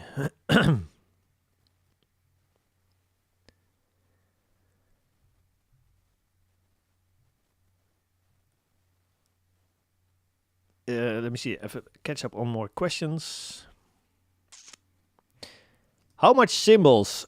Great question. Pretty much none. I don't send any cymbals to the crush bus, and no room mics neither, because I'm literally just looking for more attack on the shells, you know. So yeah, I'm not really looking for more attack on the cymbals. I don't want attack there. Okay, Daniel here. Could you go over an example of what you would use for the drum bus and drum crush if we don't have? Yes, absolutely. Yes, I can quickly showcase you that, and after that, I want to dive into some automation real quick. And then I think we should wrap up after that. All right, let's see. If I don't have the drum bus plugin, I would probably go for the Fab Filter compressor, the Pro C. This one has a nice preset, actually, which is called Big Smack. And it's basically doing a similar thing as my Sticky Shells preset. It's just providing a little bit more glue, and it's you're sacrificing a little bit of the initial attack on these drums. And then for the crush bus, I would go to, what was it again? There is one setting, but I don't think it's a preset. I think I'm using the pumping setting here. And then just have a very slow attack and an insanely fast release. The whole idea, though, is that the crush bus, you want to have a slow attack so that you let the attack of the drum come through and then the compressor reacts to it. And that really gives you that big attack. And then fast release, because you want the compressor to come back up fast for the next drum hit, so that it's on time to react to that. So on the drum bus, you can use shorter attack and still a somewhat fast release. And on the crush bus, you want to go very slow attack and you want to go very fast release. Those are the main settings there. All right, let's see. Are you guys talking about high pass? Okay, yeah, so I was looking at low pass. Apologies for that. High pass, I do not have a low pass filter, or sorry, high pass filter. Sometimes I'll have something at like 20 hertz or something, but it's not really doing anything positive. It's not gonna make or break your mix, if that makes sense. So I'm not very worried about that. The sendings to the crush channel are to the 100% of the volume from kick snares. Yes. So it's 100% volume from kick. I think, it's -2 from the kick. And then the snare is a little lower, actually, -4, which is totally fine. And then the toms are -3. I'm just looking for, like, in the crush bus, I want equal amounts of kick, snare, and toms. That's basically what I'm looking for. And sometimes I have to change that fader position. But I'm looking for, as long as I get equal amount of kick, snare, and toms in the crush bus, I'm happy. Let me see.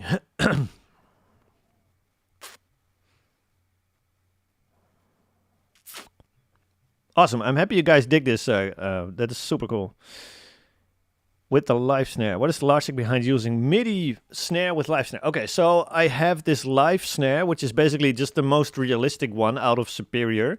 And I'm basically treating that as if I have recorded real drums, right? So I'm just going to pretend I've recorded a real drummer, and this is my live snare.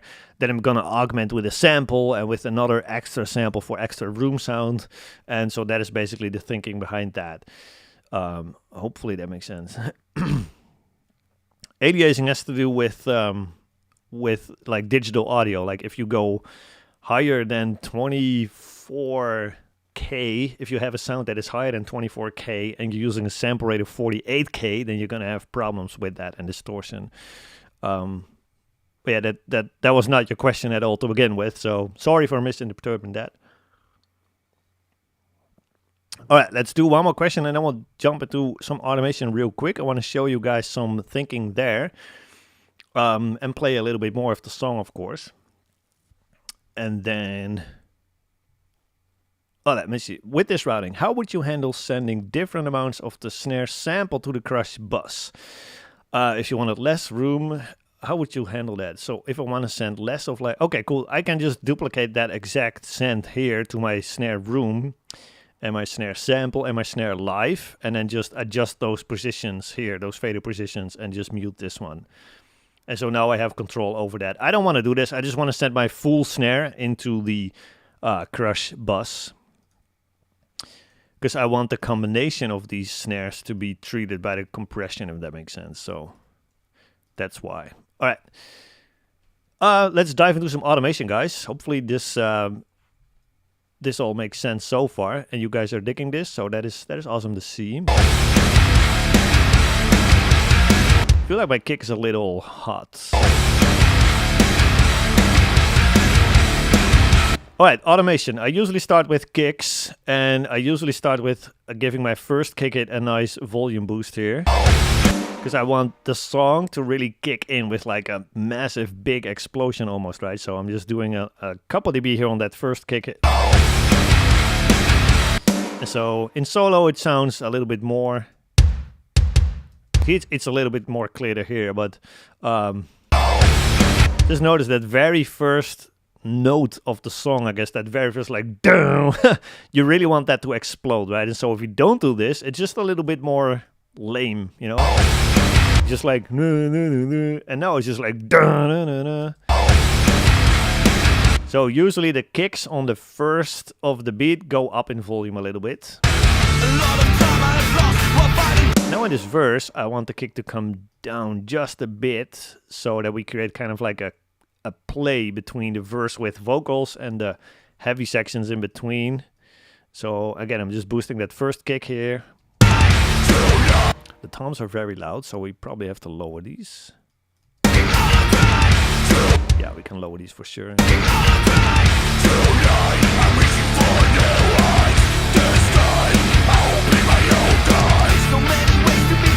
Alright, then again we have a verse with clean vocals. I want to bring down that kick a bit in volume.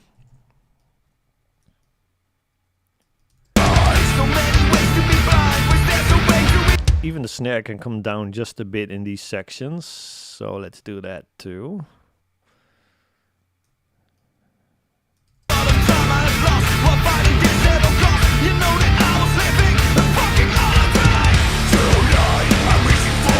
Yeah, so it's pretty subtle, right? But in these verses here with the clean vocals, I'm bringing the snare down by 1 dB or so.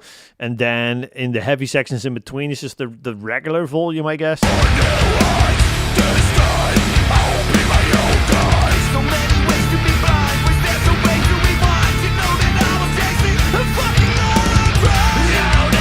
Now I still feel like the toms are a little bit boomy. So maybe I'm just boosting too much low end here. Maybe we don't need that much, especially in context of the full mix. I felt like, combination of, you know, the guitars, the bass guitar, and the toms, that results in a bit of boominess for sure. So that's a bit better.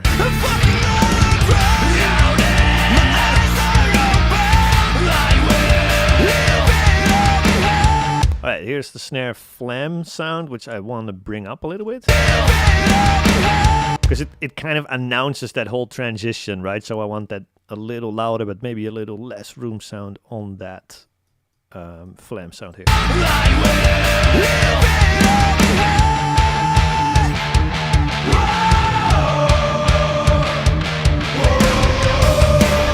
All right, here we have a fill where the toms need to come up in volume a bit.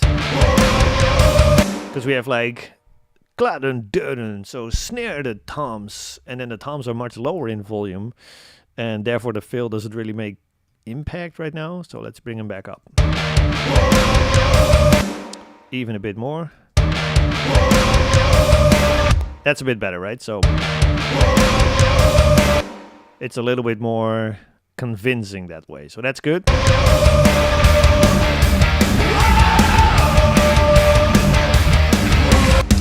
In this section I feel like the snare is just a bit loud, so let's bring it back down. I feel like the focus on this section should really be on that vocal, like on these gang vocals, right? So if you have a super loud snare just messing up the focus there all the time, that's kind of annoying.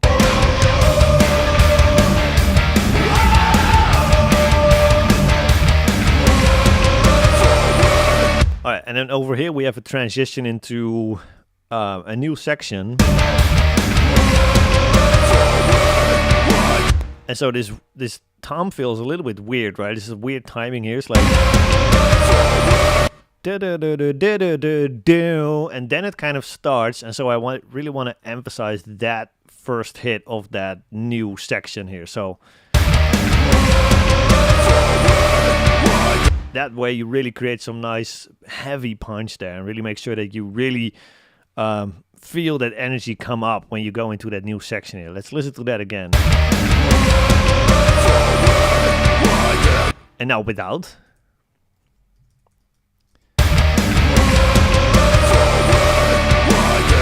It's just not half as exciting, right? And there's just way more energetic transition there.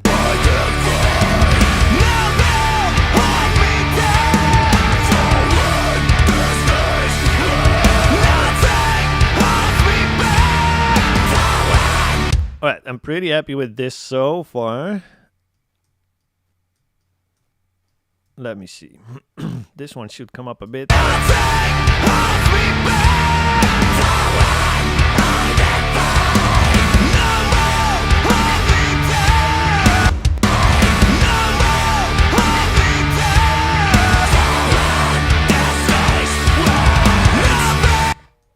These toms are really not cutting through here.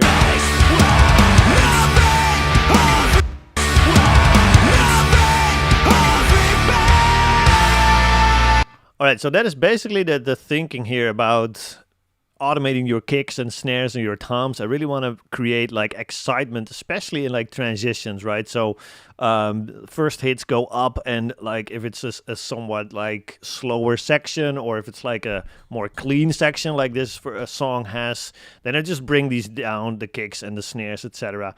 And then in the heavy sections, I just bring them back to like their max volume, I guess. And then, of course, in like breakdowns or like heavier sections, you just bring your drums up in volume, especially kicks and snares. And so that is the thinking there. I don't think I can finish automating the entire song. Otherwise, we're definitely going to run out of time and be here for hours. But hopefully this automation mindset makes sense. So let me know if that mindset makes sense to you guys. I will apply the same thinking here to the cymbals, because that's also going to make a nice impact here. So let's see what that does. Overall, I think the cymbals are a little loud, maybe lower them a bit. And then, like, again, just first hit here, I'm just going to make that a big accent hit, right? So just a big explosion, couple dBs up. And now we have a first, like, explosion crash, and then he just goes back to the regular volume, I guess.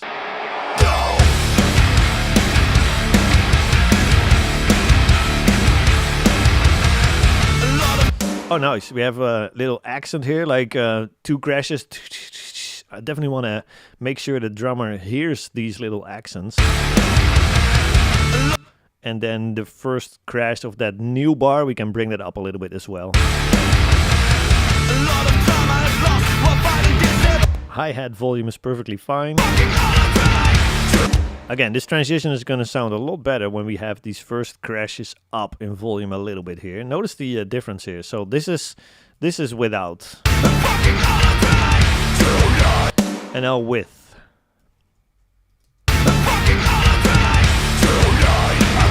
It's much more energetic, right? You get that massive explosion at the first beat there, I guess, and then it's just way more energy in that transition there.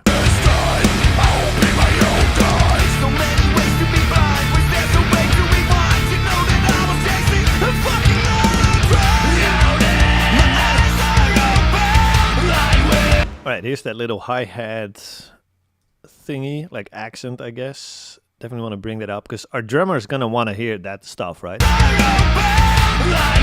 Maybe even a bit more.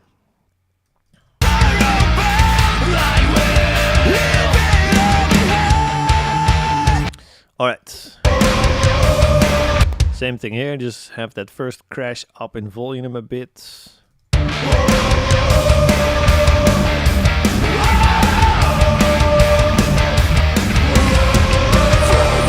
So a couple crashes first, and then we have that big transition hit again, right? So, and I want to bring that up a bit in volume.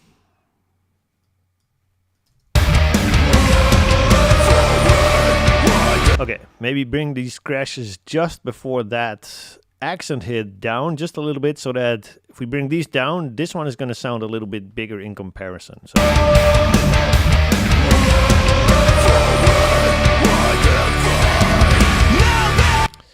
Still want to bring this up a bit more.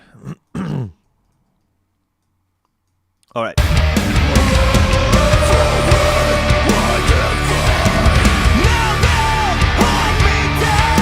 And again, you just go through the entire song with that same mindset of like, I want to make transitions energetic, so I just bring up all these cymbals, and wherever it's more like a laid back section or it's just like aggressively riding that crash, keep the volume a little bit lower, otherwise it's going to be too much most likely, right?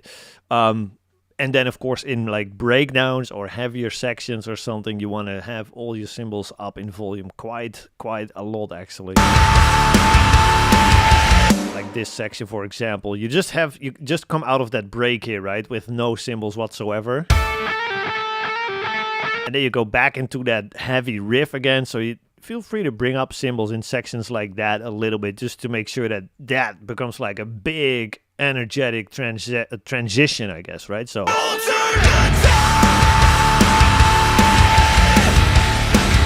there's tons of energy there, but if we keep the cymbals lower, like the regular volume,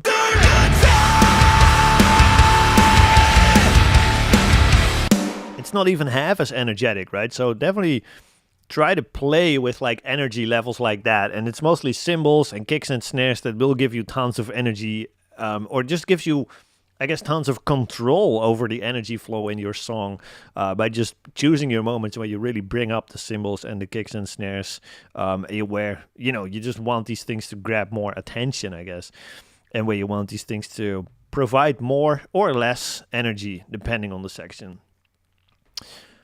Hopefully all that makes sense. Guys, are there any more questions about like the drum mixing or the again, I forgot to pull down that comment. Sorry, guys. But hopefully you still could see and hear that just well. Are there any questions about the automation or about any other drum mixing that you've seen today? I'm just going to catch up on the comments. Let me see. Here we go. Do you ever route your drum samples direct to the mix bus in the event that they are not cutting through the mix enough if it's a pretty dense song? No, absolutely not. Then I would definitely want them to go through the crush bus and really have their attack emphasized by a ton, and then put them to the mix bus after that, right? But I don't want to skip the step of the crush bus or the drum bus or anything like that. No. If they're not cutting through, then it's most likely an EQ issue, or like maybe you're not compressing them enough, or maybe the guitars are too loud, or any of these other problems that could happen, right? That are preventing your drums from cutting through. Yeah, Brian in hard competition with Ron. yeah. Sorry, guys, I forgot it again. It's such a silly system with these comments. All right. All right, here we go. Good question here. So why didn't you stack snare samples directly in SD3? Because I'm just using SD3 as like the live snare, and it's the most realistic one. But it's not like necessarily the biggest snare, right? It's just more like, that's the whole mindset of Superior Drumming in the first place. They just want to create like drums that sound realistic and like very lively and all that stuff. And so I just want to make use of that by just making it my live snare, I guess. And then I also just want, third-party samples. There's so many that I've used on so many songs, and I've used them so many years, and I've blended them in so many different ways so that you don't always end up with the exact same snare sounds, of course.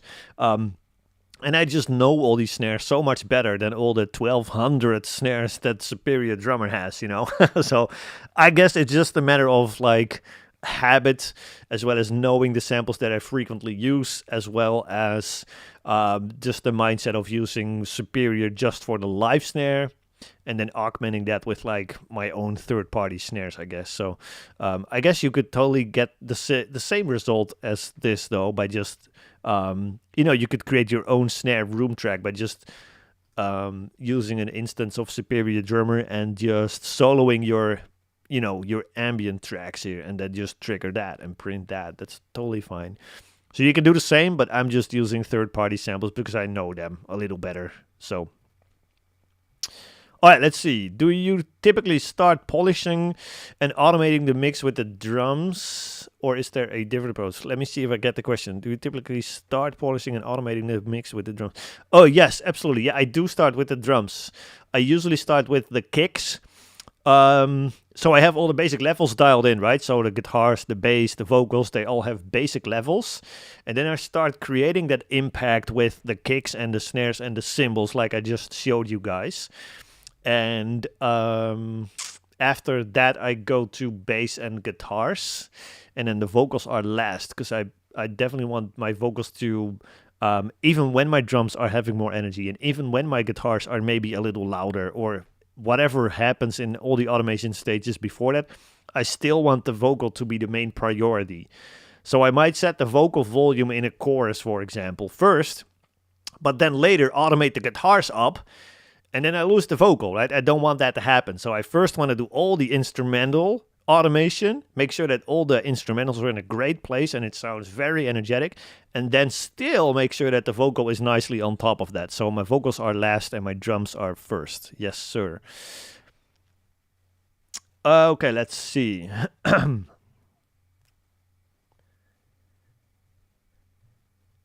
me see if any more questions. Christina, awesome.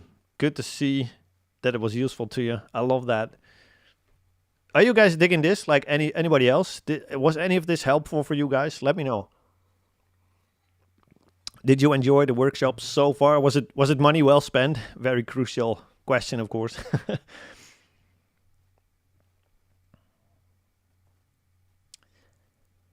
Let me see if any more questions. Amazing compliment here. This is definitely the goal, right? It sounds as if you don't really have to guess. And I'm pretty sure that like experienced audio engineers will still be able to tell the difference between MIDI drums and real drums. That is totally fine. But like 99% of people will probably be totally fine listening to this and think that it's like actual drums being played, which is the goal, right? So happy to hear that we've accomplished that. Super sick. Yeah, Elmer. The kick needs to come up 0.8 dB up. I love that. All right, Brian, I'm sending none of the overheads to the crash bus. There is no send here. Actually, there is. Yes, there is. Minus 10. So very, very, very little. I'm not looking for a tag. I thought this was muted, actually, but it's actually not. So I'm glad that you caught that. But I'm not sending a lot of it. I just want to have attack on the drum shells, right? And for the cymbals, I'm not too worried about the amount of attack on them. If anything, I want a bit more sustain out of these cymbals, right? So I will compress them a bit harder on their own, but also not super, super hard. Let me see here. I'm still using the Steven Slade Drums 4 I bought in 2013. This is something that will really hold me back and should I upgrade?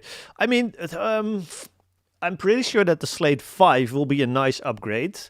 But of course, man, the best thing is I would say, is Superior because it's just so versatile, I guess.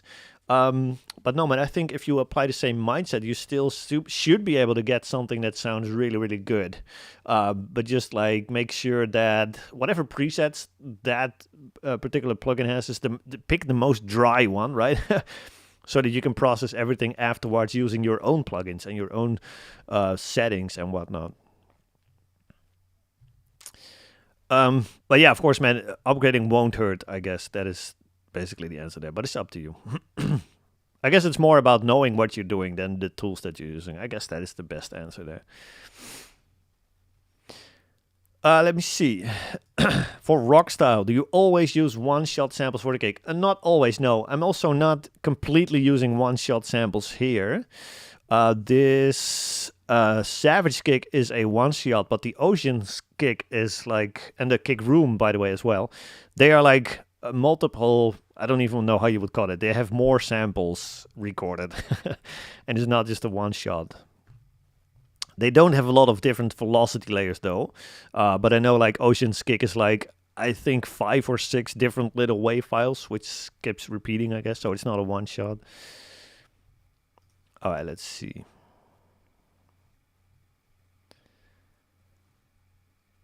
Where the automated rises, let me see here. All right, where the let me get rid of trigger. I can't even read your question. Were the automation rides you just did essentially pushing the volume louder into the drum bus? No, they are just pushing it. Yes, actually, yes, you are correct. Yeah, I was just thinking through that, but they are like post-fader sense, I guess. Pre-fader sense. No, what are they? I'm not even sure. I'm pretty sure that whenever I'm raising the volume here, that they end up louder in the drum bus here. So yes, they do end up louder in that bus. Do you ever find that those buses are pushing back on you trying to accent the cymbals? Not really, because I'm not really pushing a lot of the cymbals into the crush bus to begin with. And on the actual drums bus itself, where I'm just looking for more glue, that is perfectly fine if that's happening, right? So no, that doesn't really happen that much, no. All right, cool. Looks like a lot of you guys are gonna have to leave soon, which is totally fine. I'm happy to see that you guys are really digging the workshop. That is absolutely perfect. I love that. I think we're gonna wrap it up here in terms of the actual workshop itself. Let me get rid of the question here. I will do a final quick check for questions for sure. But yeah, guys, I'm just super stoked that you guys find value in this workshop. Let me actually know, guys, what is your biggest takeaway from this workshop? Like, what is your biggest, like, that's how it's done thing that you found today, if anything? Let me know. I would love to hear that. I know there's like a big delay. So I'm just waiting on some of your takeaways. Hopefully you have any. Let me know if you have any. In the meantime, Joseph, if you purchased the ticket for the workshop and then you received like a login, and then you log into our like little like platform, I guess, the Kajabi platform, and that's where you found the link to this stream, and that's also where you will find the replay afterwards. Hopefully that makes sense.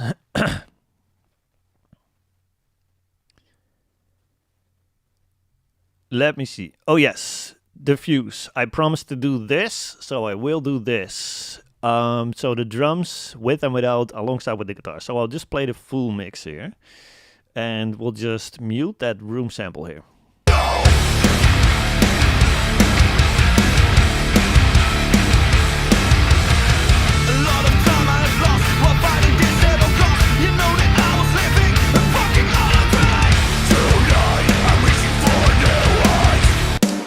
So yeah, it's still there for sure, and the ring is still there, but that is definitely the point, right? It's like I want that ring to just give me more length and more time for the ears to pick up on that snare. If you don't like that room sample, which I'm getting the feeling of all your questions, that is totally fine. You can just pick a room sample that has more of like, I guess like a wood character, you know? So it's not like a ringy, like metal kind of pong, but more is like a massive kind of, I don't know how wood sounds when it rings out, but you get the point there, right?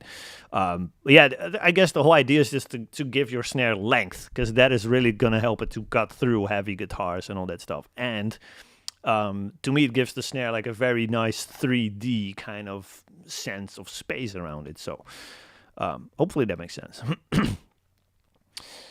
All right, cool. Let me see. I learned that you don't know how to unpin the comments. Helmer is a PPS student, so I know he's just messing with me there. I love that. You're absolutely right, though. I have absolutely no idea how to unpin that. Yeah, awesome. Yeah, so this is a great trick for you then, dude. Absolutely. Just use room samples. And again, if you don't like the more metal character ones, just pick anyone with more wood or whatever. I think I actually had one pulled up here. This one. This is just more wood, and this one is just more metal. So yeah, just and even Superior, man, you can just like mute or like solo out your ambient tracks and then just hit the snare here. Actually, can I do that? I'm not sure. Oh no, because they're not routed to whatever. Or maybe these aren't used. No, these aren't used. Here we go. So this kind of gives you the same effect, right? But you probably want to use your far mics or whatever. But you can totally still grab any room sample out of Superior itself if you want to. All right, let me see, more takeaways. Automation and mindset, sample stacking, phase jacks, blending. Oh, awesome. Yes, sir, the crush one. That is a big, big, big one. MIDI can sound real. That is awesome. Let me see, the automation and mindset was pearls I can use. Oh, that is awesome, pearls. Yeah, I got you now. Love it. Oops, I'm zooming you out way too much. Here we go. Okay, bye-bye. All right, let me see. All right, you have the same one. That's awesome. I think I just... Here we go. I just made it way too small. That's better. Love it. All right, I will check out that preset for sure. But I kind of want you guys to steer away from the presets, right? And just use the mindsets, if that makes any sense.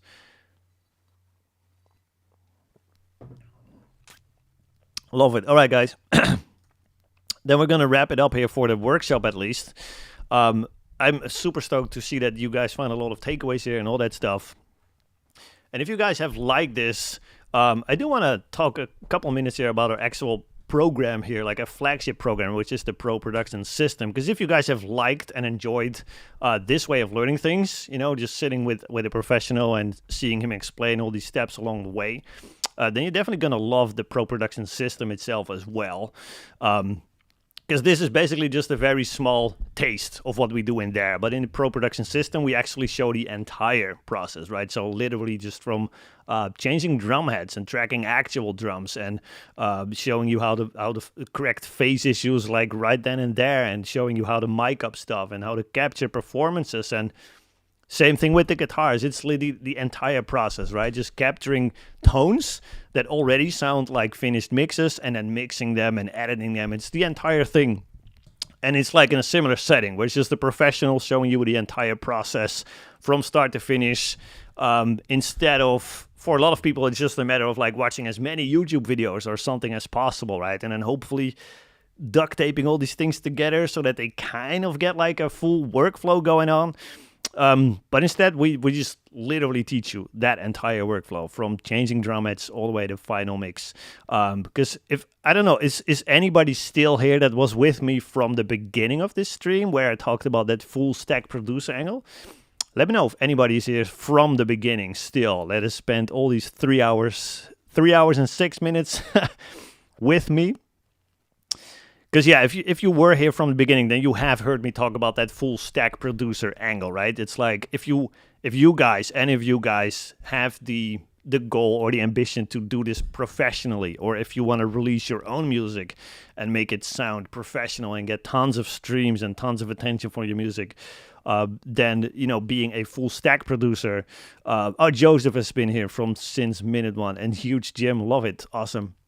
Yeah, then being that full stack producer is really what is going to change the game for you, right? So not just being good at, like, you know, 5 tricks for this or 3 EQ tips for that, but really becoming a master of that entire recording, editing, and mixing process. That is really going to give you, you know, the confidence to go for that, to go for these goals, like becoming a full stack producer, like becoming a professional, or like releasing your own music confidently. And, you know, just being good at MIDI drums like we've showed you today is obviously a great step, right? It's one great tool to have in your toolbox, but it's not really enough to become like an actual full stack producer just yet, right? You just have to see the entire process in front of you with a professional. And that is exactly what we do inside our actual program, right? Our paid program. This is the Pro Production System. And I just want to share you a couple details about that program, which is training and mentorship. So as kind of what we did today, right? We had some training, so it's just like a professional mixing right in front of you, and Q&A at the same time. That's basically the same kind of approach that we have in the PPS program as well, except then it will be Jordan who's doing all the training videos, and it's basically... you can think of yourself as being like a virtual intern of Jordan. So you literally see him in the studio working on real projects from start to finish, and he's explaining you exactly everything, every single step along the way that he's doing in real time. And you can ask your questions on weekly group Q&A calls and all that good stuff.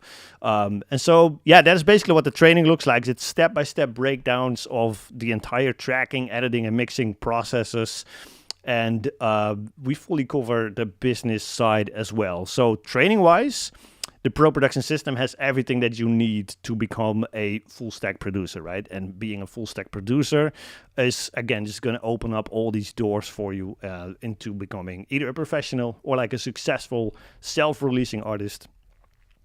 And so that is the training side of it. And then, of course, we also have the mentorship, like I mentioned, which is the other part of the Pro Production System. That is weekly group Q&A calls. So we have interactive calls like this every single week. A lot of you guys that are here, like Helmarie and John and etc.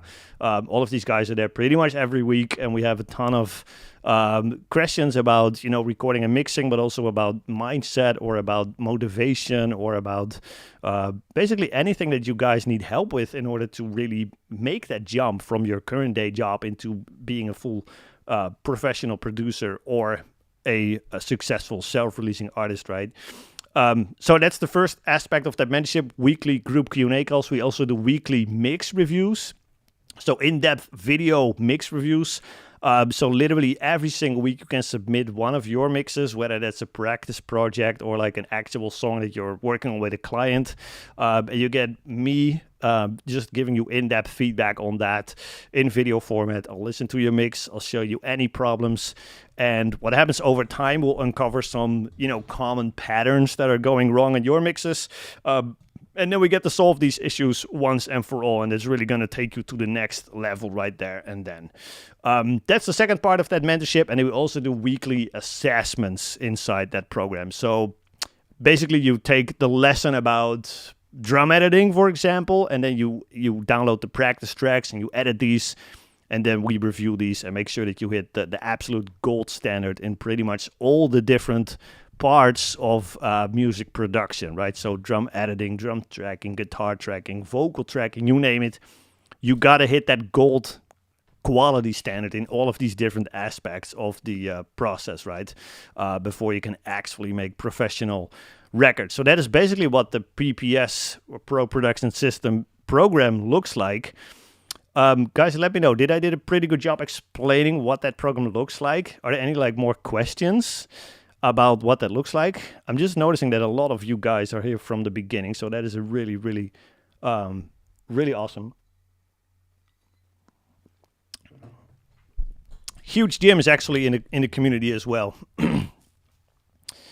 He's saying the community inside is unmatched. I fully agree. The quality of our community is insanely high. There's so many success stories there. I'm going to pull up a couple of success stories for sure in just a sec. But I want to make sure that you guys have no questions about the actual content of the program and what the training plus that mentorship looks like. All right, I think you all should be good with that. If not, we'll just get to these questions in a second here. So again, training, step-by-step breakdowns on how to track, edit, mix on a pro level from start to finish, plus the whole business side fully covered. So that gives you everything you need to make pro records and get paid for that. And then the mentorship is the weekly group Q&A calls, the weekly mix reviews, and the assessments to make sure that you hit that gold standard all across the line there. The pricing for that, let me see, there's a couple questions actually. Yes, Daniel, I was just about to get to that. That's perfect, man. Oh, James, awesome. Yeah, I got you. Huge Jim. All right. Yes, absolutely. The pricing for the PPS program is $5,000. So it's $49.95, but basically, let's say $5,000. We also have a payment plan for that, which is going to be 12 monthly payments of $499. And for that, you get 12 months of access to that entire program. So the training and the mentorship.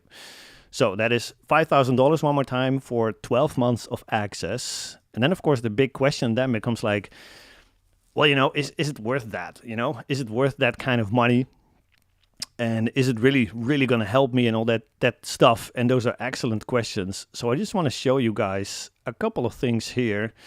so that you can kind of decide for yourself whether that's going to be worth that investment or not. Let me just fix my screen here. Okay, cool. That's not moving. I just want to play you a couple before and after mixes from some of our members here that we have loaded up here. And let's just hit play. Let's just listen, see what's happening. Leaving us alone with the ghost.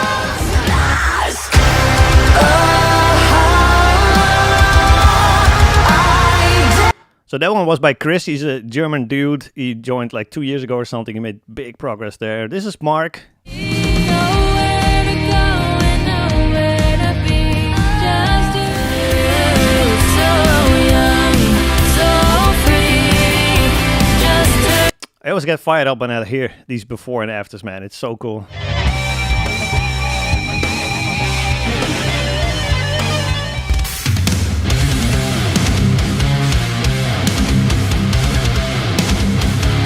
That was terrible before, but that after one is very, very decent, right?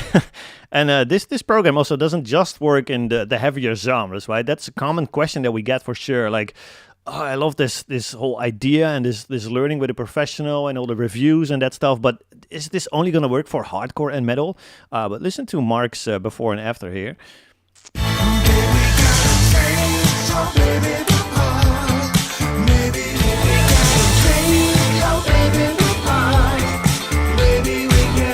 So even in like the softer genres, I guess, just anything that is basically made with like real instruments, like drums and guitars and all that good stuff, this stuff will absolutely work, and it will make a big change to work. If you're just making electronic music and stuff like that, then it's probably not the best program. But assuming that, you know, since you guys are here, none of you guys are really into electronic music only. We have a big review page as well with a ton of stories from you guys that are in the chats as well. Like here, this is, let me see, who is this? This is Max here. He was here before. Max is now charging over 1K per song to just record and mix, and that is absolutely amazing. Ben Harris is working full time, so after going through this program, he is now working full time. This is Franke actually. Franke is still here, I believe. And he said mixing is just no longer a mystery, right? He's just like, he has a clear process now on what to actually do when he's mixing, which was also for one of you guys the biggest takeaway, right? Just seeing that entire workflow from start to finish and not just having to, again, just duct tape a whole bunch of different type of techniques together to hopefully end up with something that that approximates a workflow, right? But just seeing that entire workflow unfold for you just from start to finish, that is the in my opinion the only way to really fill all the gaps in knowledges that people have, right? So yeah, you can check out a whole bunch of these before and after stories. I'm just super stoked. We get messages like that all the time, which is amazing. So feel free to check out some of that. It's Hardcore Music Studio / before and after for these reviews, and hardcoremusicstudio.com/reviews for all these little screenshots here so that you can check out what people are accomplishing here. I do have one special one that I want to show you guys. This is our actual community inside, so you're just getting a inside view here.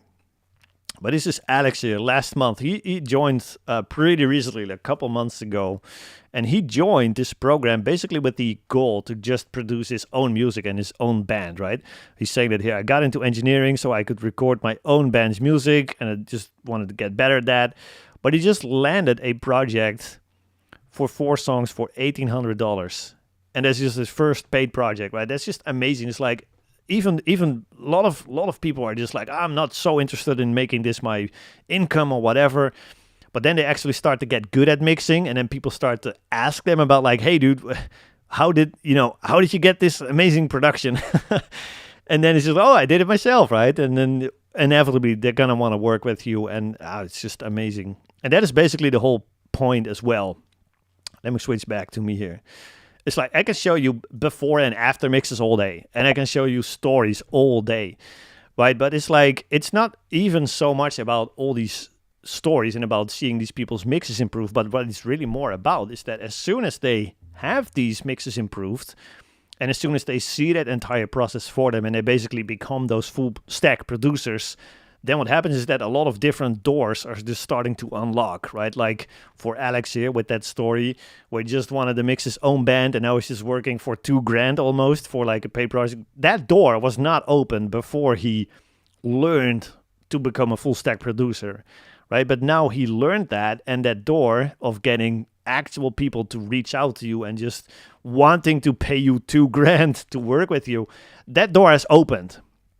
And that door doesn't close anymore. Like for the rest of your life, that door will be open. And same thing here with, I think I saw a review here with Max. I want to pull this up here. Let me just, yeah, here we go. Max was also on this stream a little bit earlier. And Max here saying he just reached 1 million stream on his own band's EP last year. And that is just, he's saying, I could not have mixed those songs to the quality that I did without the course. Thanks, Jordan Klop. So it's like that door was closed before, right? But now he learned how to mix and how to edit and how to track properly and all that stuff. And now his band has got 1 million streams. That's freaking amazing. And so that's another door that stays open for the rest of his life. And that's just so amazing, right? So yeah, anyway, I'm getting way fired up here, but you guys probably have questions about how it all works. Let me pull up the chat. Where did the chat go? Here we go. All right.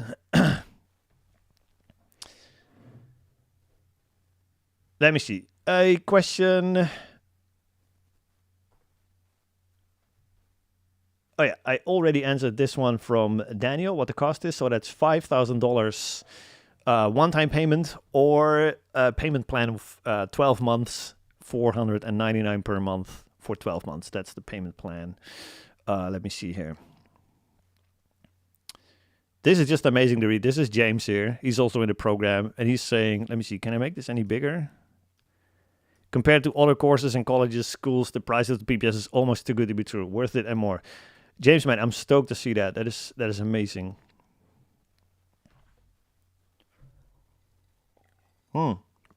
Great question here from Pierre.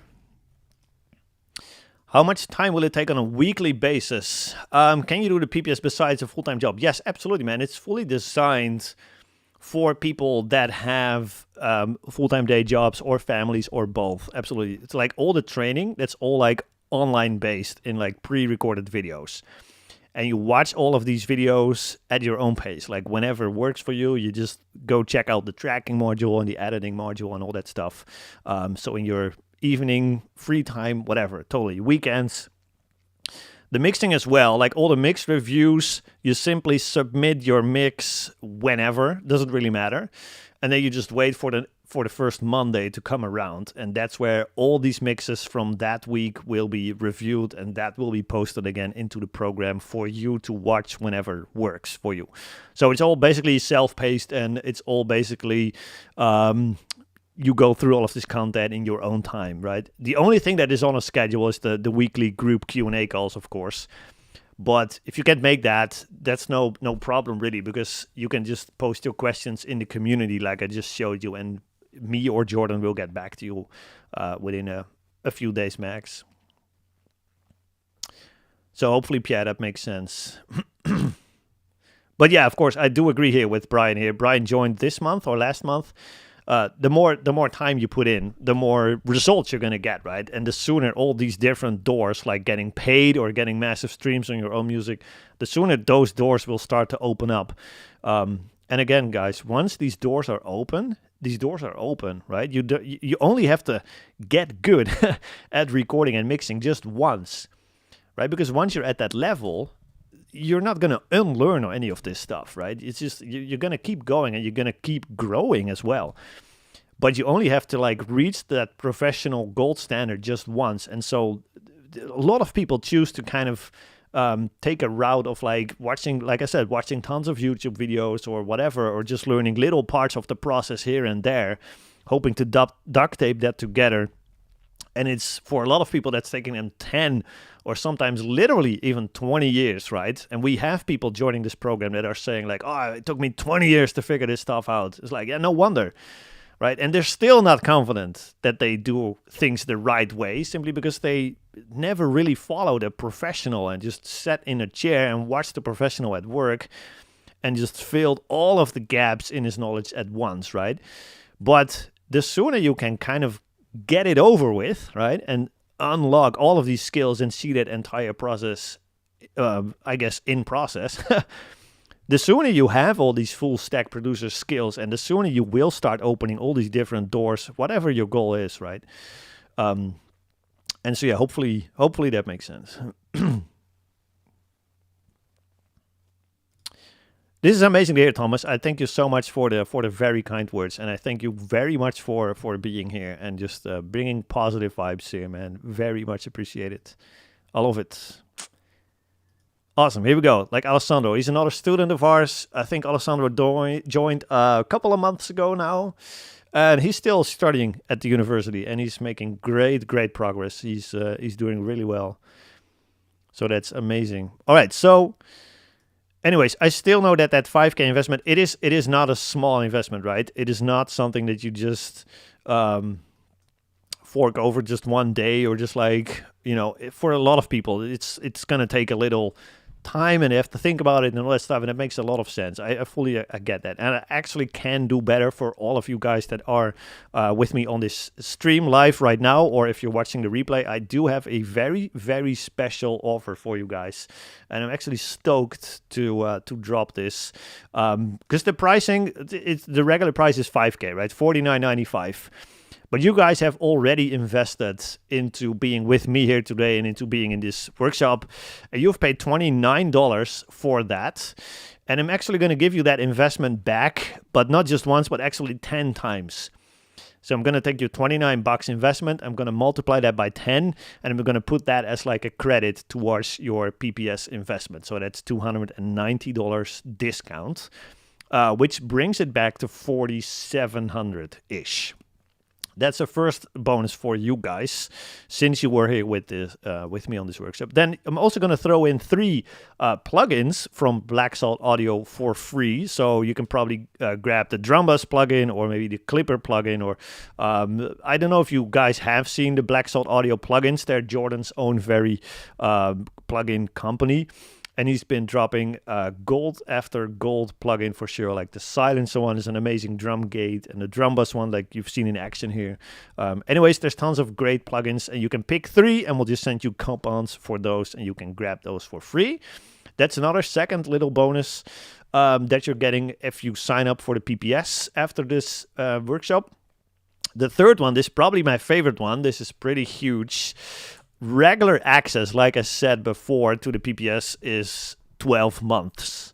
So that's 12 months of access to all that training content, as well as all that mentorship with the mix reviews and the Q&A calls, etc. But I'm actually going to give you lifetime access to all that training video stuff. And I'm going to give you 3 months of extra access to all that mentorship. So that means lifetime to the training, and 15 months in total for all that, the weekly calls and the weekly mix reviews and the assessments, etc.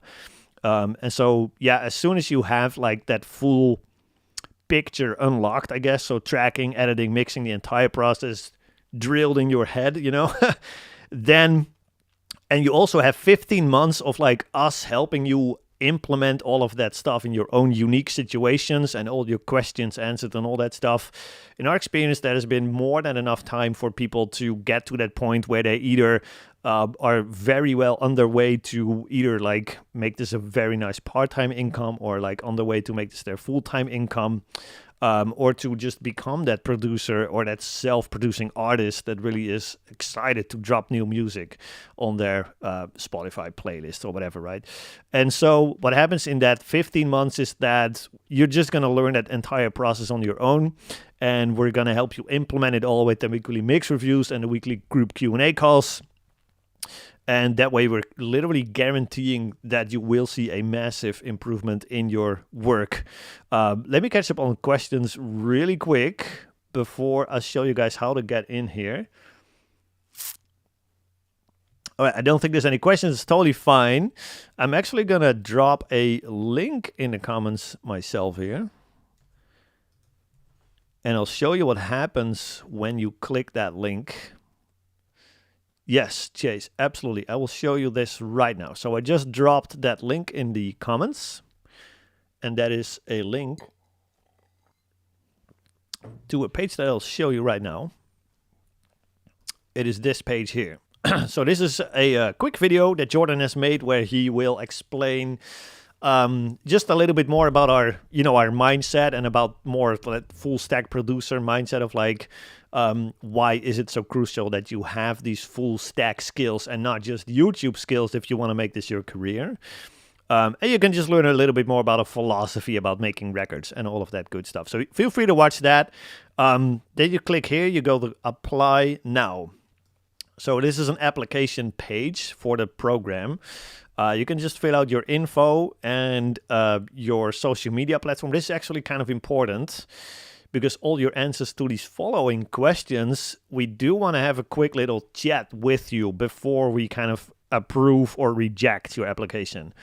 So make sure that you either have an email address or one of your social media links linked up here. Because we just want to hear, like, where are you now? And where are you struggling with? And what do you want to accomplish? And so once we learn that about you, then we're going to reach out. It's going to be me personally, by the way. I'm going to reach out to you guys, to all of the applications here. And we're just going to come up with a plan for you specifically to how do we get you from where you are now to where you want to go as fast and as efficient as possible. And is the program a good fit for you? And is the program...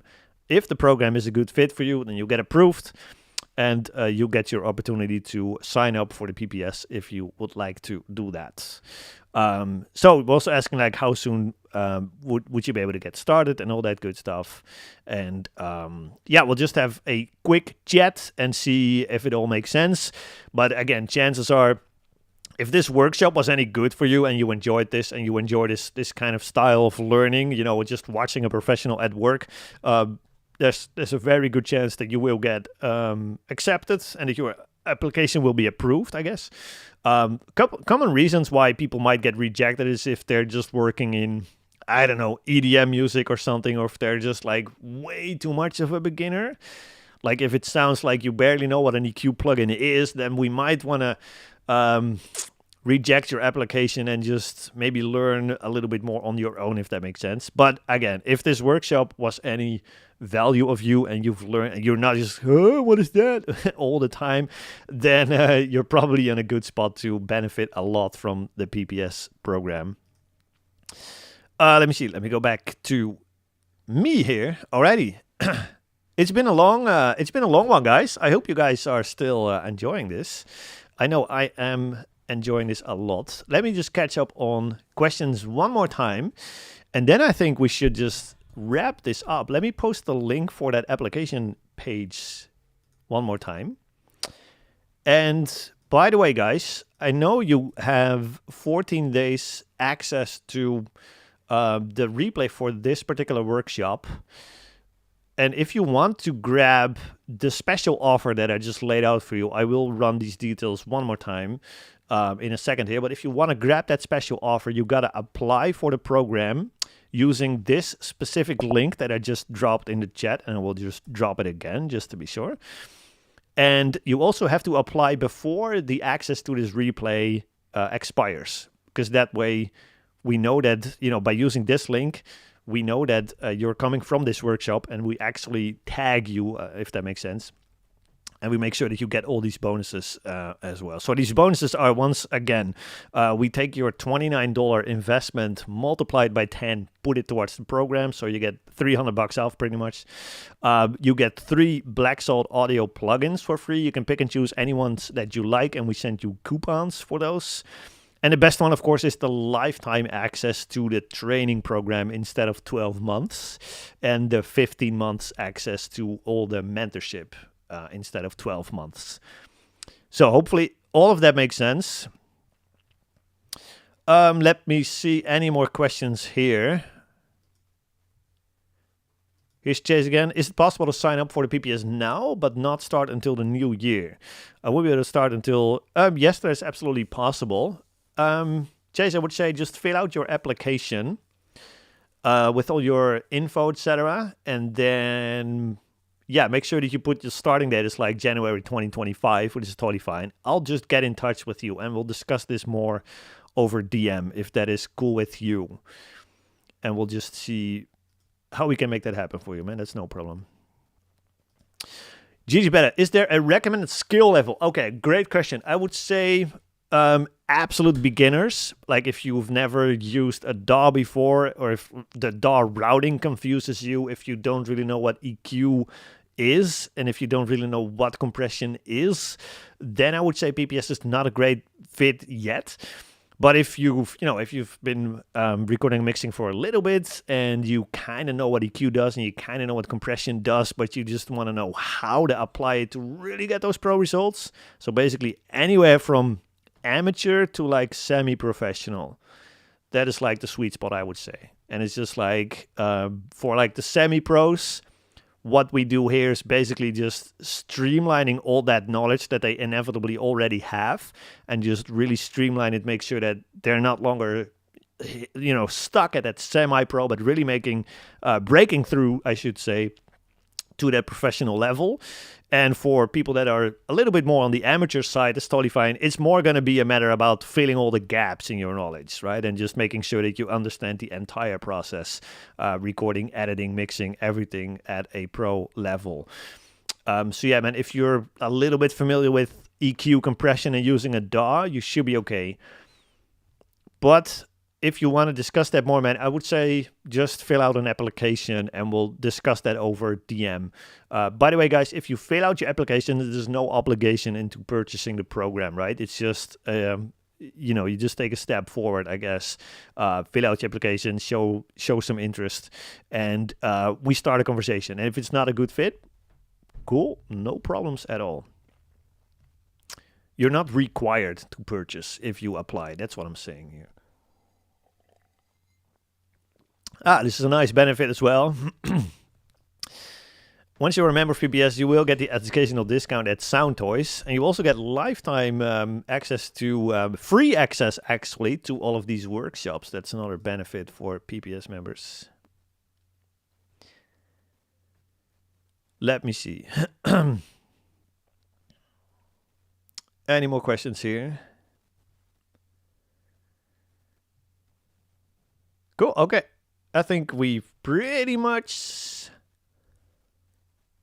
covered all the questions. Let me just scroll up a little bit. And if you guys have any final questions, then please drop them in the chat.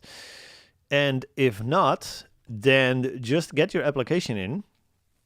If you still have more questions and you just want to have a little chat with us and see and make sure that it's a good fit, just fill out the application. I'll post the link one more time. And just get the conversation going with us on the back end. Alrighty.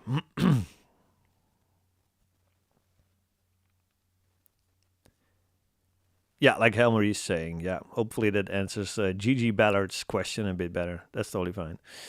Cool. Okay.